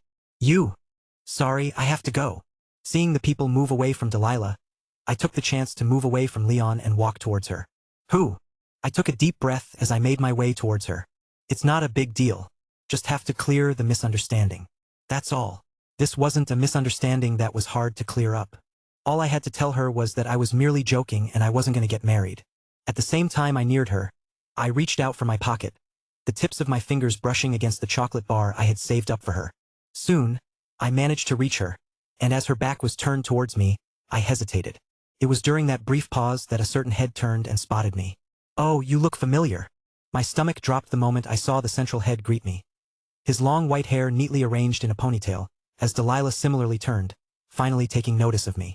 Our eyes crossed for a moment as I opened my mouth to speak, but was cut short by her father. You created quite the commotion yesterday. I'm surprised they even let you in today. I got lucky, I guess. I answered politely while addressing Orson. Not only was he the head of Central, but he was also a duke. I had no other choice but to be polite. Lucky? Orson looked at me, a certain glint flashing across his features. Maybe so, but you do seem to have quite a few intriguing ties. You almost remind me of your father. Is that so? I thought about the family head and almost shook my head. I was nothing like that man. Talking about your father, I see that he's not here. Did something happen? Well, I did hear that the situation there is quite troublesome. How about? The Duke was especially chatty, changing the flow of the conversation continuously, making it almost impossible for me to try and talk with Delilah, who stood by the side with an expression I couldn't read. I looked at the time and saw that it would soon be almost time for the Congress, and realizing that I didn't have much time left, I prepared to speak up when he suddenly brought up a certain incident of the past. Oh, right? Orson smiled and looked at Delilah. Didn't I tell you about the incident before? About how the one who wanted to get engaged with you? The Duke suddenly chuckled while looking at me. I know you were just looking for an excuse to get out of any engagement, but I still find myself laughing every now and then when I remember how you brought up Delilah, completely unaware of who I really was. Ah, yes. He seemed to get a real kick out of that situation as he turned to Delilah and jokingly nudged her. Say, what do you think about him? You've rejected all of your suitors so far. Would you consider him as your fiancé? Though he said it as a joke, I couldn't help but feel my heart race as I turned to Delilah, who had finally shifted her attention to me. What was she going to say? Did she forget about what happened yesterday? All thoughts stripped away from my mind the moment our eyes met. It was then that I saw the look she gave me. It was the same look she gave all the other people I had seen her interact with before. Alienation. And as if that wasn't enough, her lips slowly parted. Her soft voice whispered in the air. That's impossible. And that fucking hurt way more than I expected. Especially when it made me realize just how much I had fallen for her. Chapter 599. The way she looks at me, too. Ha ha ha. Orson burst out laughing, his gaze falling to Delilah. You and your usual reactions. When rejecting someone, at least try to do it more politely. Though he said that, he didn't seem to mean any of his words. In fact, looking at him, he seemed proud of her. On the other hand, Delilah just stood there, her gaze moving away from me. Almost didn't seem like she wanted to look at me at all. I bit my lips. Actually, Oh, would you look at the time? It's time for the Congress to start. Keep up the good work, Julian. Give your father my greetings. Without giving me any chance to speak any further, he directly left, nudging Delilah with his head. No, wait. Seeing them leave, I tried to reach for Delilah, but was quickly stopped by her gaze. Ah! In that moment I saw it. I felt it. She didn't want anything to do with me. If I tried to explain myself at this moment, it would only make things worse. But I still wanted to clear things up. About the marriage, it was a joke. Even as I spoke, she never turned. Neither did Orson, as he had already moved away. In the end, the only thing I could do was stare at her departing back, her retreating figure seeming more distant than ever. I could only stand in silence while everyone slowly moved to take their seats. At this very moment, I felt a sharp pain tugging at my chest. It wasn't as sharp or painful as any other pain that I had ever felt before. And yet, for some reason, It hurt more than anything I had ever experienced before. Before I realized it, I had fallen for her harder than I had even imagined. Everyone, please get seated. The event will now begin shortly. A moment later, the attendant called out, and I absent-mindedly headed over to a seat and plopped down. The emperor came shortly after, and he soon began his speech. I wanted to take this chance to talk about the recent situation within the Northern Kasha. Recently, with the turn of events in the Eastern Kasha, the Northern Kasha has contacted us regarding a possible collaboration too. He was saying something important, I think, but his words just went in one ear and out the other. I couldn't focus on him. All my attention was locked on what was ahead. Who was ahead? When did it start? I wasn't sure.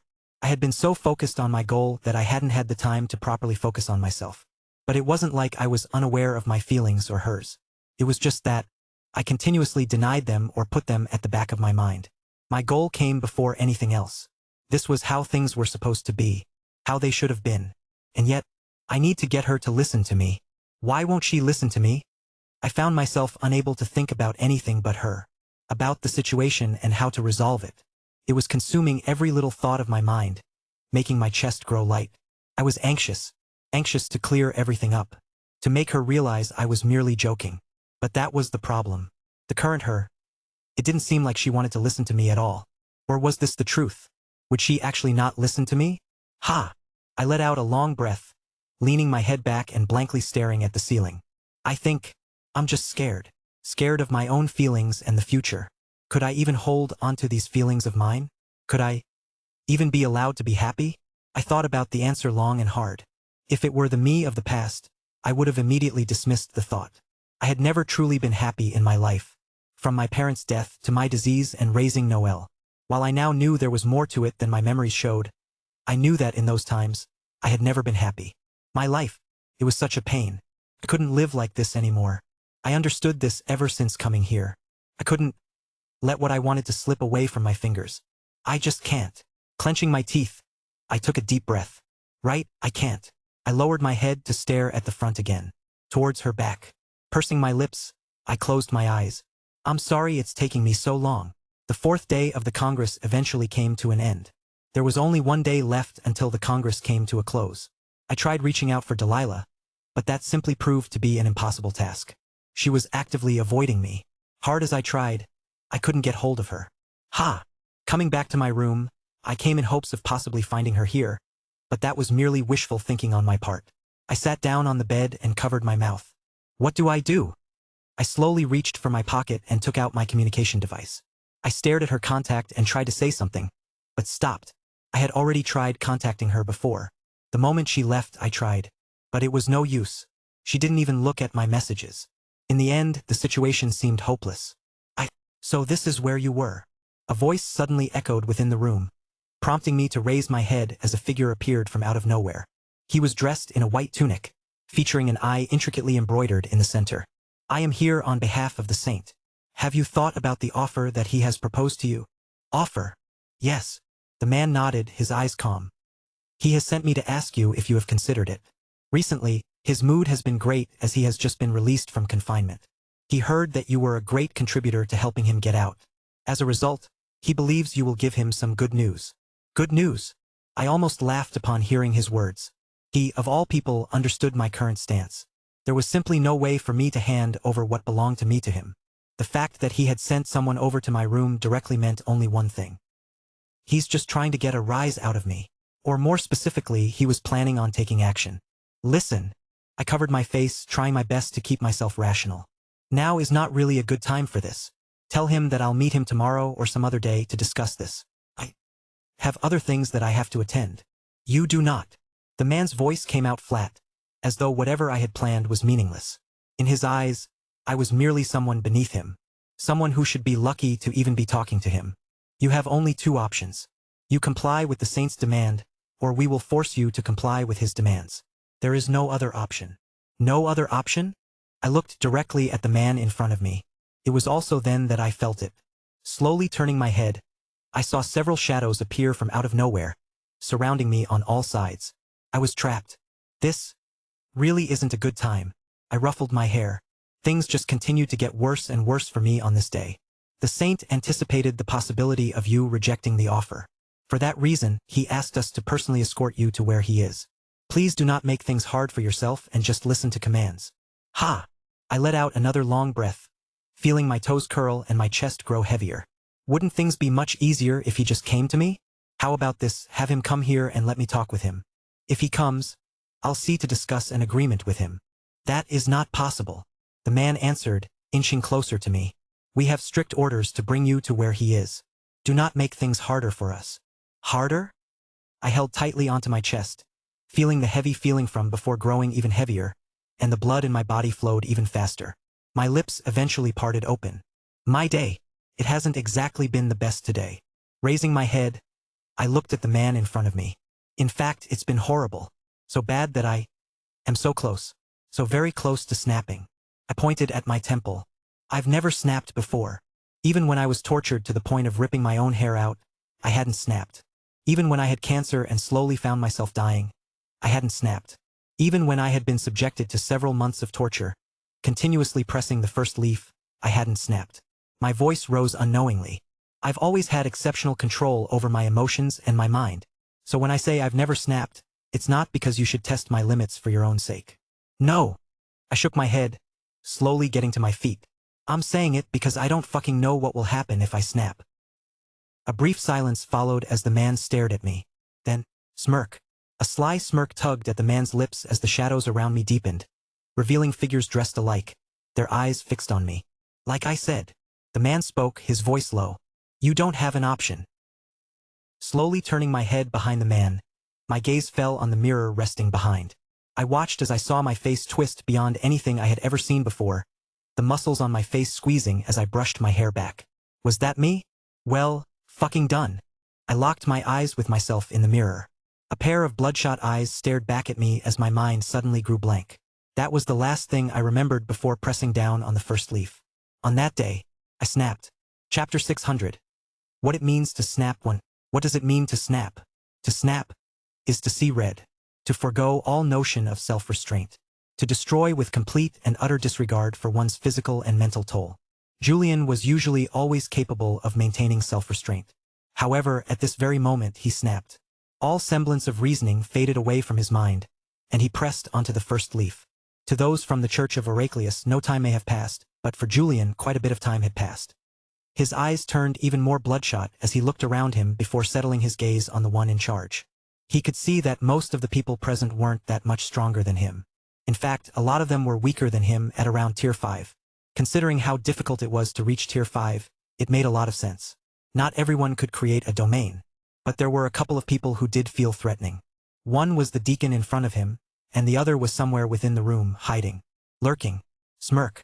The man continued to look at Julian with a smirk. He was well aware of Julian's capabilities, as well as his emotive magic. Everyone present was equipped with several relics that could help them reduce the impact of his emotive magic. They were also aware of his lack of control over emotive magic. So long as they didn't let him get near them, they felt like it was impossible for him to do anything to them. You should just obediently follow us. There's no point struggling. This entire place has been taken over by us, and even if you do try to cause a commotion, no one will suspect a thing. Deacon Michael said, his voice lowering. There is no escaping from us. Your only option is to obediently follow us. You still don't seem to understand. Julian cut the deacon off, his voice hoarse. Right now, at this very moment, I don't care about anything at all. He brushed his hair back, his chest heaving up and down with even more intensity. Right now, I just want to wreck something. He clenched his fist. To the point where it doesn't matter what happens to me or anything around me. The deacon raised his head, his lips twisting further. Very well then. He looked around him and motioned with a simple nod. Wreck to your heart's content. All eyes were set on Julian and then, swoosh, they all charged at him at once. Their movements were swift, so fast they appeared as blurs, closing in on Julian from every direction. Weapons of all kinds were drawn. Spears, swords, shields. Behind them, the mages stood with their hands raised, spells crackling at their fingertips, all aimed squarely at him. The way they moved, synchronized and precise, made it clear they'd been trained specifically to work as a unit, built to take down targets far stronger than themselves. He could see right through their strategy. They were split into two squads, the front lines made up of close combat fighters, and the backlines, composed of mages ready to strike from a distance. With them needing some time to cast spells, The front line was clearly there to waste time and allow them to attack all at once. In mere moments, they were all over Julian, who just looked around him, his breathing growing more and more labored. And then, snap, he snapped his finger. Wham! The surrounding gravity tripled, cracks manifesting on the floor as several people lost their footing. Ha! Ha! HAAA! Julian's breathing continued to become more labored with each second that passed.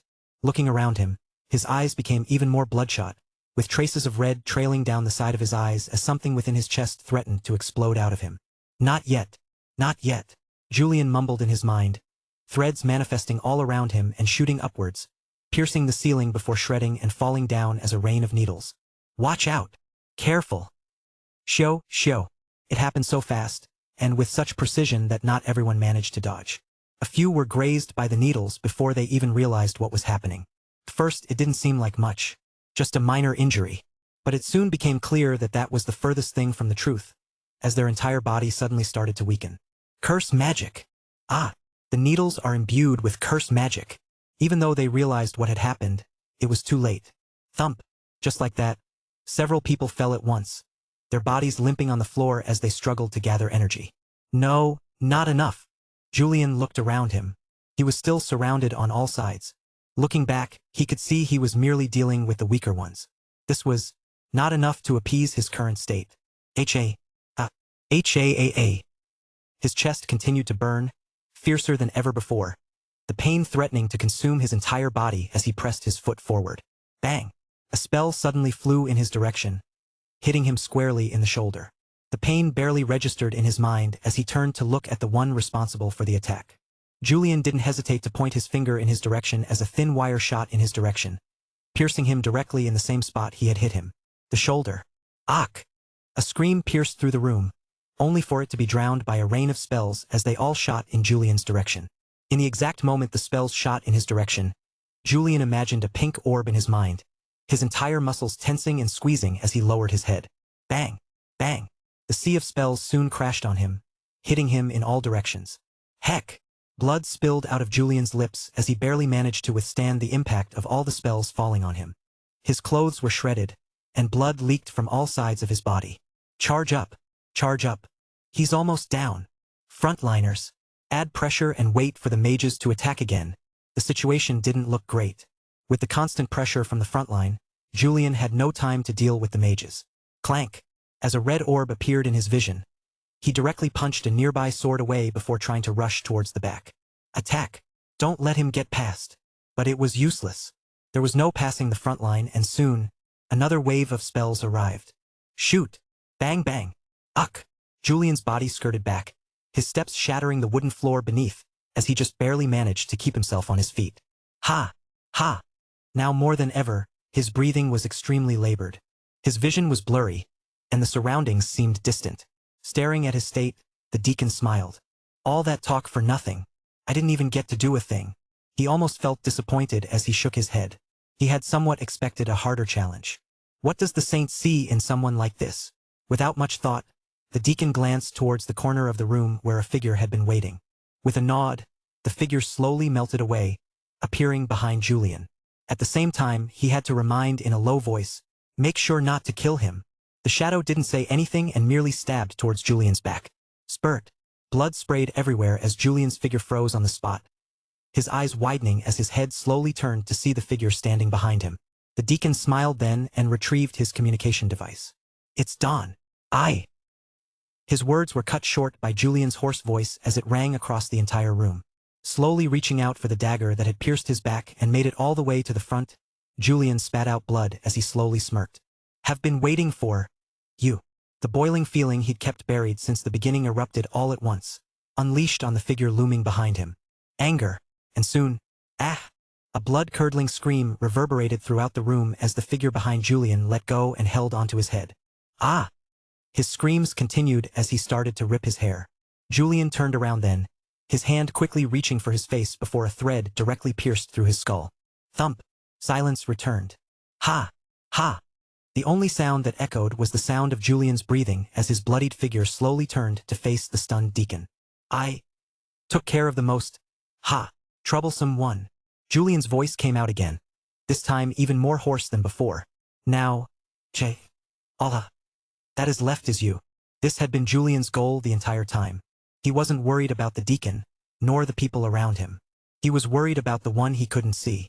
And for that reason, he waited. Waited for him to finally appear and ambush him. He understood he wasn't here to kill him, and for that reason, he waited. Wait for him to finally get close enough to do something. And when he did, Julian didn't hold back. He released all his stored-up emotions from the first leaf at once, rendering his opponent completely helpless. MHH. The deacon slowly placed his communication device in his pocket before smiling again. Good. The two locked eyes with each other before Julian's figure blurred, appearing before the deacon. His entire body popping as a yellow orb appeared in his mind. Equally fast, the deacon raised his hands and shielded the space in front of him. Bang! A deafening explosion tore through the air as the two sides clashed, sending a shockwave of pressurized wind rippling out from the point of impact. The force of the impact was so strong that it sent several people falling back. By the time the situation settled, Julian staggered back, his steps wobbly as he coughed out even more blood. Cough! On the other hand, the deacon appeared unharmed. At least on the outside. Something about his expression. It didn't seem quite right. Cough! Soon, the deacon began to cough as well as he looked down to see blood leaking out from his mouth. Ho! The deacon lowered his head to stare at Julian. You can imbue emotive magic in your fists? He sounded impressed. Not bad. It almost got me. Unbothered by the deacon's words, Julian stood up again, his eyes hollow. Every part of his body ached, and he could feel his mind starting to become blurry. However, he had reached a point of no concern for his well-being. Right now, looking at everyone around him, Julian had one thought. And one thought only. Wreck. He wanted to wreck everything and anything that stood in front of him. And with such thoughts, he pressed forward, his eyes slowly changing as a domain started to form around him. No, not 1. 2? Chapter 601. What it means to snap. 2. Something started to writhe beneath Julian's feet, shifting faintly at first, then gradually spreading outward, creeping over the ground around him. Calling out your domain? The deacon stared at Julian before shaking his head. At the same time, those around him started to get ready. Domains weren't difficult to handle. The key was in not entering them. So long as one didn't enter them, they were essentially useless. There was a reason why nobody fully used their domain and only partially used it. This was because pulling someone into a domain demanded extraordinary strength and precision. Though Julian was powerful, he was outnumbered, and the deacon surpassed him in raw strength as a Tier 7 mage. With that being said, his emotive magic has far surpassed my expectations. The deacon turned to look at his comrade on the floor. His expression grew serious then. If he had to compare himself to him, the deacon felt he was lagging behind. This was mainly because he wasn't specialized in combat, but even then, the deacon wasn't someone to be trifled with.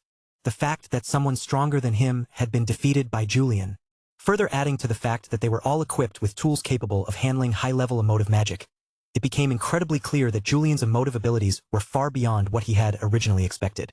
I'm afraid, not even a Tier 8 mind mage should be capable of handling something like that. The thought, it made the deacon extremely apprehensive, finally getting a hint as to why the saint was so wary of him. But nonetheless, he was still manageable. Lifting his head, he stared at the approaching domain. By now, the frontliners had retreated while the mages immediately started to cast spells, directed in Julian's way. The key here was stopping him before he could fully get his domain out. Shoot! The spells all rained down on Julian at once, his bloodied figure remaining still as the spells approached him. Bang! A terrifying explosion ensued shortly after as the spells managed to hit him in the body. Ho! The deacon took an amused breath as he saw Julian remain standing, the domain beneath his feet continuing to inch forward. Somehow, he had managed to resist the attacks coming from all sides. Of course, while he did manage to resist them, it wasn't without any injuries. Blood continued to flow out of his body as the expanding domain beneath his feet slowed down significantly. The deacon could see from just a glance that he was on his last leg.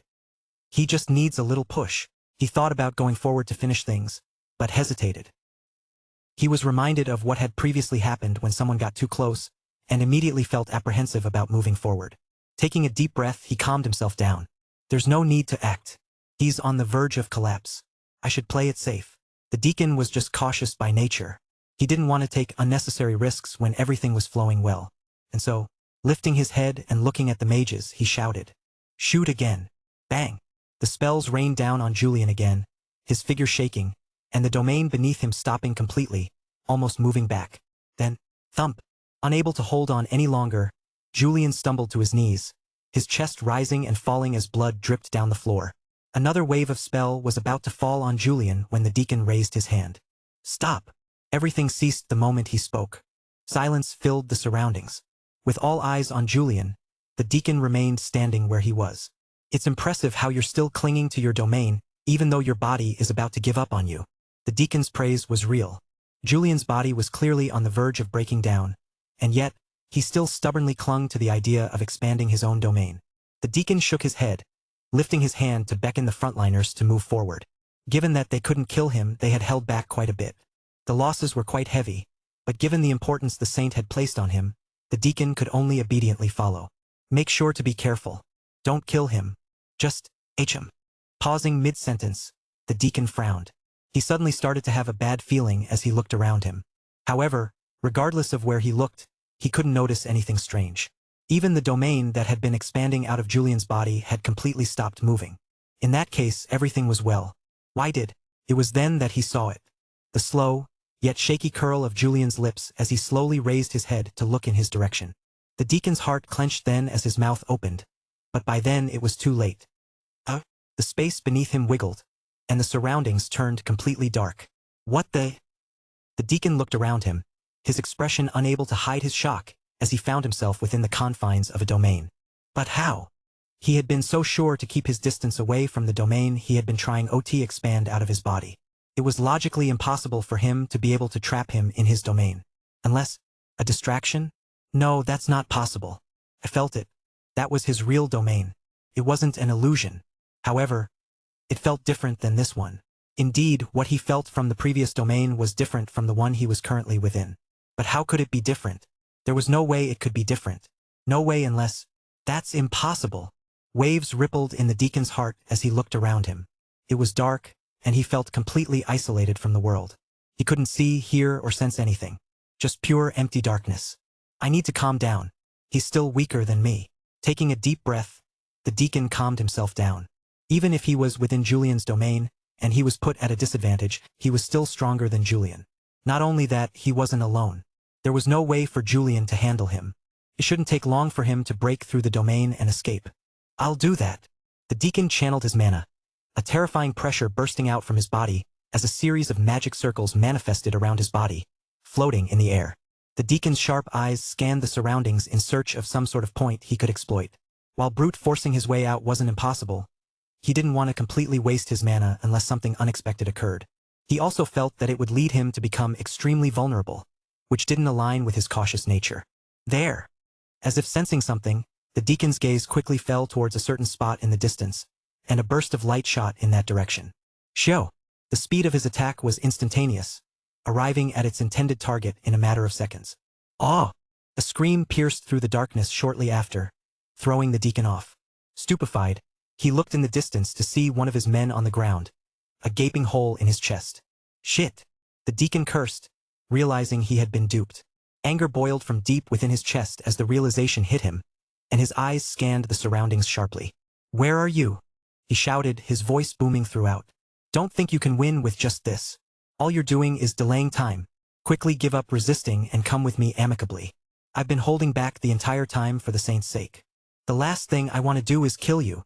The deacon's voice once again boomed throughout the entire domain.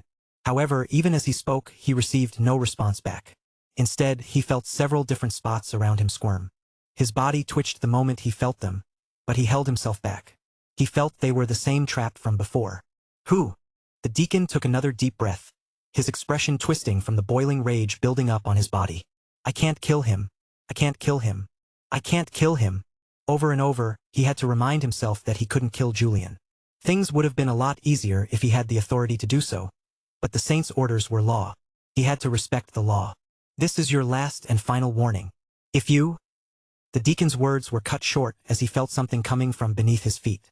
Hastily looking down, he saw several purple hands emerge from the ground beneath, reaching out to grasp his legs. Tisk! Clicking his tongue, the deacon kicked the ground and jumped back. Swoosh! The hands reached out for nothing but air. However, things weren't over. As if predicting his movements, the space around the deacon shifted, and he saw even more hands emerge, reaching out to grasp him from all directions. Snap! Snapping his finger, A shield made of light surrounded the deacon, blocking all of the hands from reaching him. A curse-related domain? Looking around, the deacon saw over several dozen hands surrounding his shield, attempting to make a breakthrough. However, it was meaningless. The strength of the hands was insignificant. I'm starting to get really annoyed, the deacon muttered to himself as he stared at the hands closing in around him. With just a glance at the scene, he had more or less grasped the nature of Julian's domain. It was a curse-type domain, granting him free control over these eerie hands that emerged from every direction. He could see how many people would struggle to escape such a domain. Nonetheless, it wasn't anything impressive. Nothing like what he had expected before. So did the hands as they moved back. What the? Blinking his eyes, the deacon saw a red orb floating within the black void. A red orb? Since when? The deacon felt something build up in his throat the moment he saw the orb. Something about it didn't make sense. It felt detached from the domain. Foreign. But at the same time it also felt connected to it. That makes no sense. Leaning in, the deacon felt his lips dry out as he examined the red orb closely. The longer he stared, the more an ominous feeling stirred deep within him, creeping up from the pit of his stomach. It was then that it hit him. Emotive. Wham! Another orb appeared, this time green in color.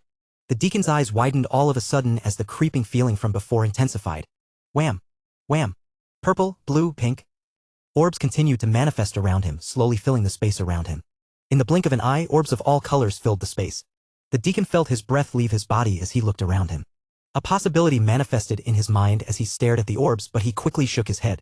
That's impossible. There's no way. He denied the possibility with all his might. Accepting it was the same as accepting the impossible. There was no way it was possible. This was all an illusion. An illusion. But was it really? As the orbs surrounded the deacon from all sides, the hands that had also surrounded him started moving, each reaching out for an orb. From purple to red. From purple to green. From purple to blue. The hands changed color in accordance with each orb grasped, and the deacon felt a lump form in his throat. Before he could truly grasp what was happening, one of the red hands clenched and smashed into his shield. Bang! Hyuk! The deacon flinched as the shield around him suddenly trembled. Taking a step back, the deacon stared at the hand, his grip tightening on his shirt as the possibility he had fought so hard to deny settled sharply in his mind. How could this be? He could barely breathe as more and more hands grasped for the orbs in the air, turning in his direction. He wanted to deny the possibility at all costs, but staring at the sight before him, the deacon could only think of one reason for the changes around him. This was the combination of two domains. Chapter 602, What It Means to Snap 3. Bang! The barrier shook, and so did the deacon's heart. Hands erupted around him, dozens, maybe hundreds, each one shifting in color like bleeding oil. The red ones swelled, pulsing with violent energy as they ballooned in size. Then, with a deafening crack, they slammed into the barrier surrounding him. The impact rippled like thunder through the air, and the protective field trembled under the force, groaning as if it might shatter. How does this make sense? The deacon's expression twisted with confusion and uncertainty. What he was currently seeing. It made no sense at all. It completely shattered his common sense, and in that moment he was unable to remain calm. Bang! The barrier rippled again, and the deacon took a step back, his chest growing heavy. He was already at a disadvantage considering he was within Julian's domain. Added to the fact that he couldn't kill him and the shock he was currently experiencing, the deacon was slowly being pushed back. 1 step. 2 steps. 3 steps. He was getting pushed more and more. Even so, he couldn't care less. Staring at the numerous hands around him smacking against his barrier, he felt his mind grow blank. Curse? Emotive. He could feel the two different properties mix in together in a way that shouldn't have been possible. But more than that, how could there be two properties like that? Two domains. How does this even? The realization took his breath away, the shock and disbelief settling in his chest. The deacon had witnessed many things in his lifetime, things that twisted the mind and scraped at the soul, but nothing compared to this. What he saw now tore through the fabric of his understanding, obliterating every shred of logic he clung to. His breath slowly left his body, and for the first time he couldn't think. He could only stare, paralyzed as his world was covered by hands. But the shock didn't last for very long. Bang! Ugh! The relentless barrage finally jolted the deacon from his daze, his hand pressing against his chest as he felt something rise from deep within his chest. A faint cracking sound accompanied the feeling. Crack! Veins of light spread across the protective field, spiderwebbing in all directions. He turned, eyes wide, taking in the chaos, and took a deep breath. Then another blow. Crack! A red hand struck yet again, and the fractures deepened. The deacon clenched his teeth and finally managed to regain his composure. Damn it! Without wasting another second, the deacon stepped forward. A soft ripple of divine light bloomed beneath his foot, spreading outward in graceful waves. The fractured barrier surrounding him shimmered, then pulsed. Cracks stitched themselves shut with unnatural speed, healing rapidly with each step that he took. And within seconds, the barrier was whole once more, its radiance blinding. The hands came to a stop for a split second. The silence that followed felt suffocating. Whew. Letting out a breath, the deacon's eyes sharpened. Though it's impressive, I can still handle it. The only issue is that I sense the curse element from each hand. I can't let them touch me. Plans started to formulate in the deacon's mind in that moment. He could see that he was in a disadvantageous position, but the situation was yet to be hopeless. It would only turn helpless if he allowed the situation to drag on, as his mana would quickly deplete. In that sense, it quickly became clear to him that he couldn't remain still waiting for the red hands to continuously pound his barrier. He quickly had to find Julian and get rid of him before it was too late. But how? How could he find him? Bang! The deacon's eyes darted sharply, scanning past the tangle of hands surrounding him. His mana pulsed outward, probing the air as he searched for the source of it all. He's using a lot of mana. It shouldn't be too hard to find him. His thoughts were quickly proven right as he managed to sense the source of all the hands. Ha! A smile slowly tugged at the deacon's face as he finally spotted Julian. Found you. Without wasting another second, the deacon took a step forward, the barrier around him rippling as the red hands grew frantic, pounding the barrier surrounding the deacon. Sweat dripped down from the deacon's features as he moved forward. The relentless attacks were taking a toll on his mind and mana, but he was still able to keep going without much issue. He only had one goal, and one goal only as he moved forward. Reach Julian. Bang! The closer he came to Julian, the more frantic the hands became. They pounded, and pounded with all their might, faint cracks constantly appearing on the barrier set up by the deacon, but with each step that he took, a faint ripple of light formed beneath his feet, healing the barrier instantly. It took a lot of concentration for him to persist like this, but his efforts were starting to pay out. He was now closer to Julian than ever. And after finally spotting Julian, standing still as a dozen hands clung to his entire body from below, the deacon smiled. It's no use. The deacon took another step, inching closer to Julian. Bang, bang. The red hands punching his barrier grew more frantic, and even though Julian's face was expressionless, the hands' frantic movements perfectly displayed his inner turmoil. Crack. With the hands growing more frantic, the barrier naturally sustained more cracks, with them expanding every second. Though this was a little troublesome, it didn't matter as the deacon was now just a few steps away from Julian. His lips pulled up as he raised his hand, prepared to finish things off when the red hands stopped moving. Silence. As the surroundings grew quiet, the deacon suddenly felt that something was off. His instincts screamed, but his body remained still, caught in his own pride. What more could he do? Then, too late. From behind the crimson hands, new ones emerged, sleek, thinner, and glowing a sickly purple glow. They moved differently, slower and freer. They slipped through the barrier like smoke, as though it didn't exist. How? Panic marred the deacon's features as he raised his hands and stepped back. At the same time, he clapped his hands, and the purple hands froze on the spot.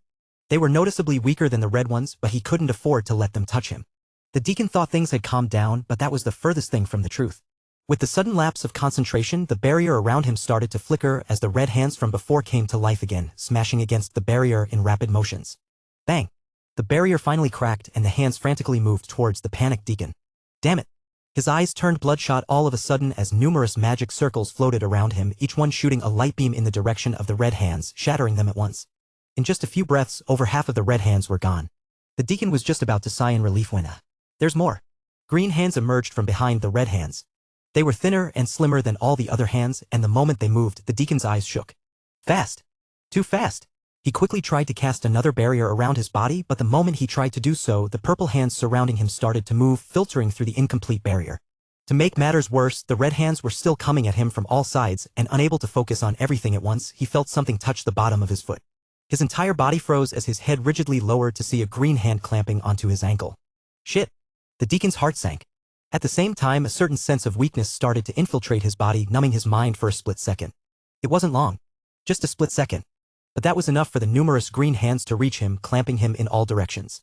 Ah! A scream pierced through the darkness as the green hands reached him. With every touch against his body, his mind grew hazier, a creeping weakness seeping into his limbs, dulling his thoughts and stealing his strength. But if that wasn't bad enough. Bang! The red hands came down, smashing against his stomach, sending him crashing back as another hand appeared, smacking him and sending him crashing in the opposite direction. Hyuk! The deacon tried to resist, but it was no use. Very quickly, the curse effect from Julian's hands started to take over his entire body, and by the time another red hand smacked against his back, he found himself unable to think properly. Thump! Falling face down on the dark floor, the deacon tried to stand up, a groan escaping his lips as he slowly raised his head. It was there that he felt something appear before him, and as he raised his head, he saw the silhouette of a figure standing in front of him. I told you. His voice was hoarse, seemingly from extreme exhaustion. This, wasn't the right time. The more he spoke, the hoarser his voice became. Why did you, have to make me do this? Why did you have to push me to this extent? He brought his hand forward, placing it directly on the deacon's face. Is it fun? HAA. Julian's hand squeezed. Is it fun to piss me off? Is it? Is he? Julian's words were abruptly cut short as he suddenly raised his head. The darkness that engulfed his surroundings quickly dissipated shortly after as light finally returned. And as it did, a figure appeared not far from where Julian was, his expression calm as he looked at the surroundings. Towards the multiple bodies on the floor alongside those of the deacons and other members. A smile soon marred Jackal's features. Would you look at that? Eyeing Julian, Jackal took a step forward. It wasn't so hard after all. Looks like you're finally ready to hand over my blood, fake fragment. Chapter 603, Stripped 1. My body screamed. It begged for relief. Help. But there was no help. I had exhausted myself to the point where I could hardly stand. Slowly lifting my head and staring at the figure standing before me, my heart sank. I tried to move, but all I felt was indescribable pain. To be honest, I didn't expect you to be this strong. Jackal's words rang in my mind, slowly and deliberately. He seemed in no hurry. Ha. I felt my chest tremble at the thought. Why would he be in a hurry if I'm in this state? As things stood, he probably didn't think of me as a threat. I didn't blame him. Had I been in his position, I would have probably thought the same. But this was fine for me. The more time he dragged, the better things were for me. I just need to recover enough to move again. So long as I manage to touch him. You're thinking of trying to recover as much as possible so that reinforcements come, or better yet, you can move again and get rid of me? As if reading my thoughts, Jackal chuckled as he took a knee to get a better look at me. There won't be any reinforcements coming. His voice was laced with confidence as he spoke. The barrier surrounding this place isn't something that just anyone can detect. They'll need to be strong enough to detect it, and even then, they'll need to be quite close to detect it. My heart sank as Jackal looked around. Unfortunately for you, the Church of Oracleus is currently hosting an apology banquet to all the top experts within each empire and church. They're all too far to notice a thing, so you can quickly give up on the thought of waiting for help to come.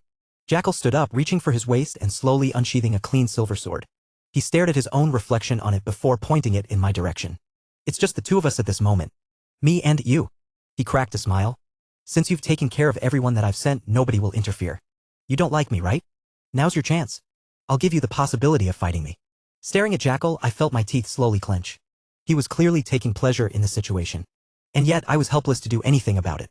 No, it wasn't over. KH? Gritting my teeth, I forced myself up, every joint and muscle in my body screaming in pain as I staggered a couple of steps back, barely holding onto the wall behind me.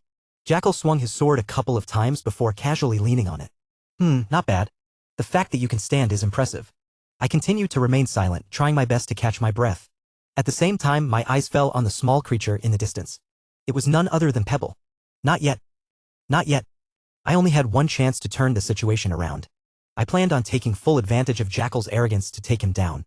This is my best and only shot at coming out this alive. At this very moment, more than ever before, I felt the possibility of losing everything. It was clearer than ever before, and my entire body felt heavy at the thought. Did you have enough time to rest yet? Casually looking at me, Jackal's smile remained. There was something off about his demeanor. He seemed a little too confident, too calm. Why? Why was he like this? I tried to wrap my mind around the situation, but it was simply impossible. My mind was too exhausted to think properly, throbbing at every second. Ha! Ha! The only thing I could hear was the faint sound of my own rough breathing as I struggled to keep myself standing. Do you want to know a fun fact about Oracleus? Jackal pulled himself away from the sword and raised it, tracing his finger across the body of the sword. Outside of being capable of seeing the future, Oracleus was quite famous for his sword. He was an excellent swordsman. I blinked my eyes, then slowly raised my head to stare at Jackal. Sword? You seem surprised. Jackal shook his head upon seeing my face. I'm not surprised a fake like you doesn't know, but it's true, Oracleus was famous for using his sword. With his ability to see the future, nobody could beat him in a sword fight. He could see through every action someone was going to make before they could even make it. How can anyone beat someone like that? Pointing the tip of his sword my way, Jackal's expression twisted in a cruel smile. Guess what? I too am capable of performing such a feat. Tightly gripping the hilt of his sword, Jackal's face suddenly turned serious as he took a step forward. In that moment, my entire body tensed. He's coming. I could feel it with every fiber in my body that he was now planning on ending things. I clenched my teeth and sharply looked in Pebble's direction. That was when Pebble acted, placing its foot against the floor and suddenly increasing the gravity of the surroundings. What? Jackal's movements suddenly slowed and his expression changed dramatically. But by the time he realized, it was already too late as a green orb appeared in my mind and I forced myself forward, arriving before Jackal, my hand pressing against his face. I got you. The moment I grabbed onto his face, I didn't waste a single second and poured all my emotions into his skill. I didn't hold back at all and just poured everything all at once. Fear, anger, surprise. My mind twisted and churned as I poured everything in, but I ignored the pain, pushing myself to the point of passing out. I had no choice but to. It was either me or him. Ayo. Like I said. A voice suddenly whispered next to my ear as I poured every little emotion I had in me. Stunned, my entire body tensed as Pebble's voice reached my ears from a distance. Human. Unfortunately, it was too late. There was nothing I could do about it. I'm the inheritor of Heraclius. Your every action. I can see through it. From the little cat to your emotive magic. I saw all of it beforehand. Ah. In that moment, it finally dawned on me. The reason for why he was so confident in himself. He had already seen everything in advance. Spurt. The blade punched through my back just moments before its edge appeared before me. Every part of me froze as my mind blanked at the sight that presented itself before me. Ha! A strange sound escaped my lips as Jackal pulled the sword away, the sole of his foot kicking my back and sending me crashing against the ground. Thump. Whack. Whack. Stumbling forward, I gasped for air, Pebble's shadow appearing before me. A constant ringing sound echoed in my ear as the right side of my vision turned completely dark and I just barely managed to keep myself standing. In that fleeting moment, I understood what was happening. I'm dying. Indeed, I was. A strange darkness seemed to want to embrace me from all sides. And yet I was strangely calm. Was it because I had experienced it before? I wasn't scared, nor did I feel anything about it. I just... Cough, Hassium. Jackal's voice reached my ears. I could hardly make anything out. The only thing I could still see was the faint gleam of his sword. In that moment, I recalled the words he had previously said, and a thought occurred to me. No wonder I felt vaguely familiar with Leon's sword back in the academy. It wasn't a coincidence. Nothing had ever been a coincidence. If only I knew earlier. I would have practiced more with it. I would have tried beating Leon with the sword. How would he react if he couldn't even beat me at his own specialty? The thought made me want to laugh, but I couldn't laugh at all. My fingers twitched and I blinked my eyes slowly. Jackal's figure was standing before me. Hihima, hey him. He was still spewing gibberish. I couldn't understand a single thing he was saying. No, I don't like this. With the little strength that I had in my body, I squeezed my hand. I felt my hand grip onto something. Golden lines appeared in my vision shortly after. They covered my vision, shifting and twisting in all directions. It was beautiful. It felt like I could just stay and watch the golden paths for as long as my life allowed me to. But no. There was something else that caught my attention. It stood beyond the golden paths. It was darker, deeper, more infinite. I wanted to grasp it. And yet, the moment I tried, I couldn't. It was too far from me. I needed to cut it. So that's what I did. Swoosh. I slashed the air. Jackal moved back, effortlessly avoiding my slash. Oh. You still have some fight in you. He spoke again, his tone sounding mocking. Oh, I can hear him again. I was surprised I could hear him again, but I wasn't sure if it was a good thing or not. Slash. With the little force I had left in me, I slashed the air again, tracing the golden path in front of me. My vision grew darker with each slash of mine. I didn't care. I wanted to slash the golden paths and Jackal. Not yet. A bit more. I continued to slash the golden paths in front of me. My movements were sloppy and I couldn't move forward, but I tried. Swoosh. First slash. Second slash. Third slash. I could feel my swings becoming more refined with each attempt. Jackal, who had previously been avoiding the attacks without much care, started to look more and more serious until his expression was extremely grave. The darkness that clung to my vision intensified. I was close. Gradually, the golden paths started to change and my movements became faster and faster. Jackal was now getting pushed back. I grew closer and closer with each swing of my sword. The sword paths changed directions as the movements became harder to follow. I still followed them. But at the same time, my life slipped with each swing. I knew in that moment that it was already too late for me. I was dead. A dead man standing. But even in death, I wanted to see beyond the golden lines. I wanted to see what lay beyond it. Let me see it. Swoosh. Sensing an attack, I dodged, slicing up with the sword. Clank. Sparks flew in the air, and Jackal appeared in my vision again, his upper body exposed. I saw it then. The golden lines combined towards one singular point. That was when my world froze. I found it. The ending point. I stabbed forward, the world around me shattering. But that was also the moment I felt it. Thump. My death. If you want access to fast updates or the full novel in high-quality audio, contact me now and buy. I offer over 300 complete audiobooks from Pocket FM, Webnovel, Audible, and more. No locked episodes, no subscriptions. Just one-time payment via PayPal or Ko-fi. Message me directly on Telegram or WhatsApp, or check out the full list of available novels on Discord. Start listening to your next favorite audiobook today.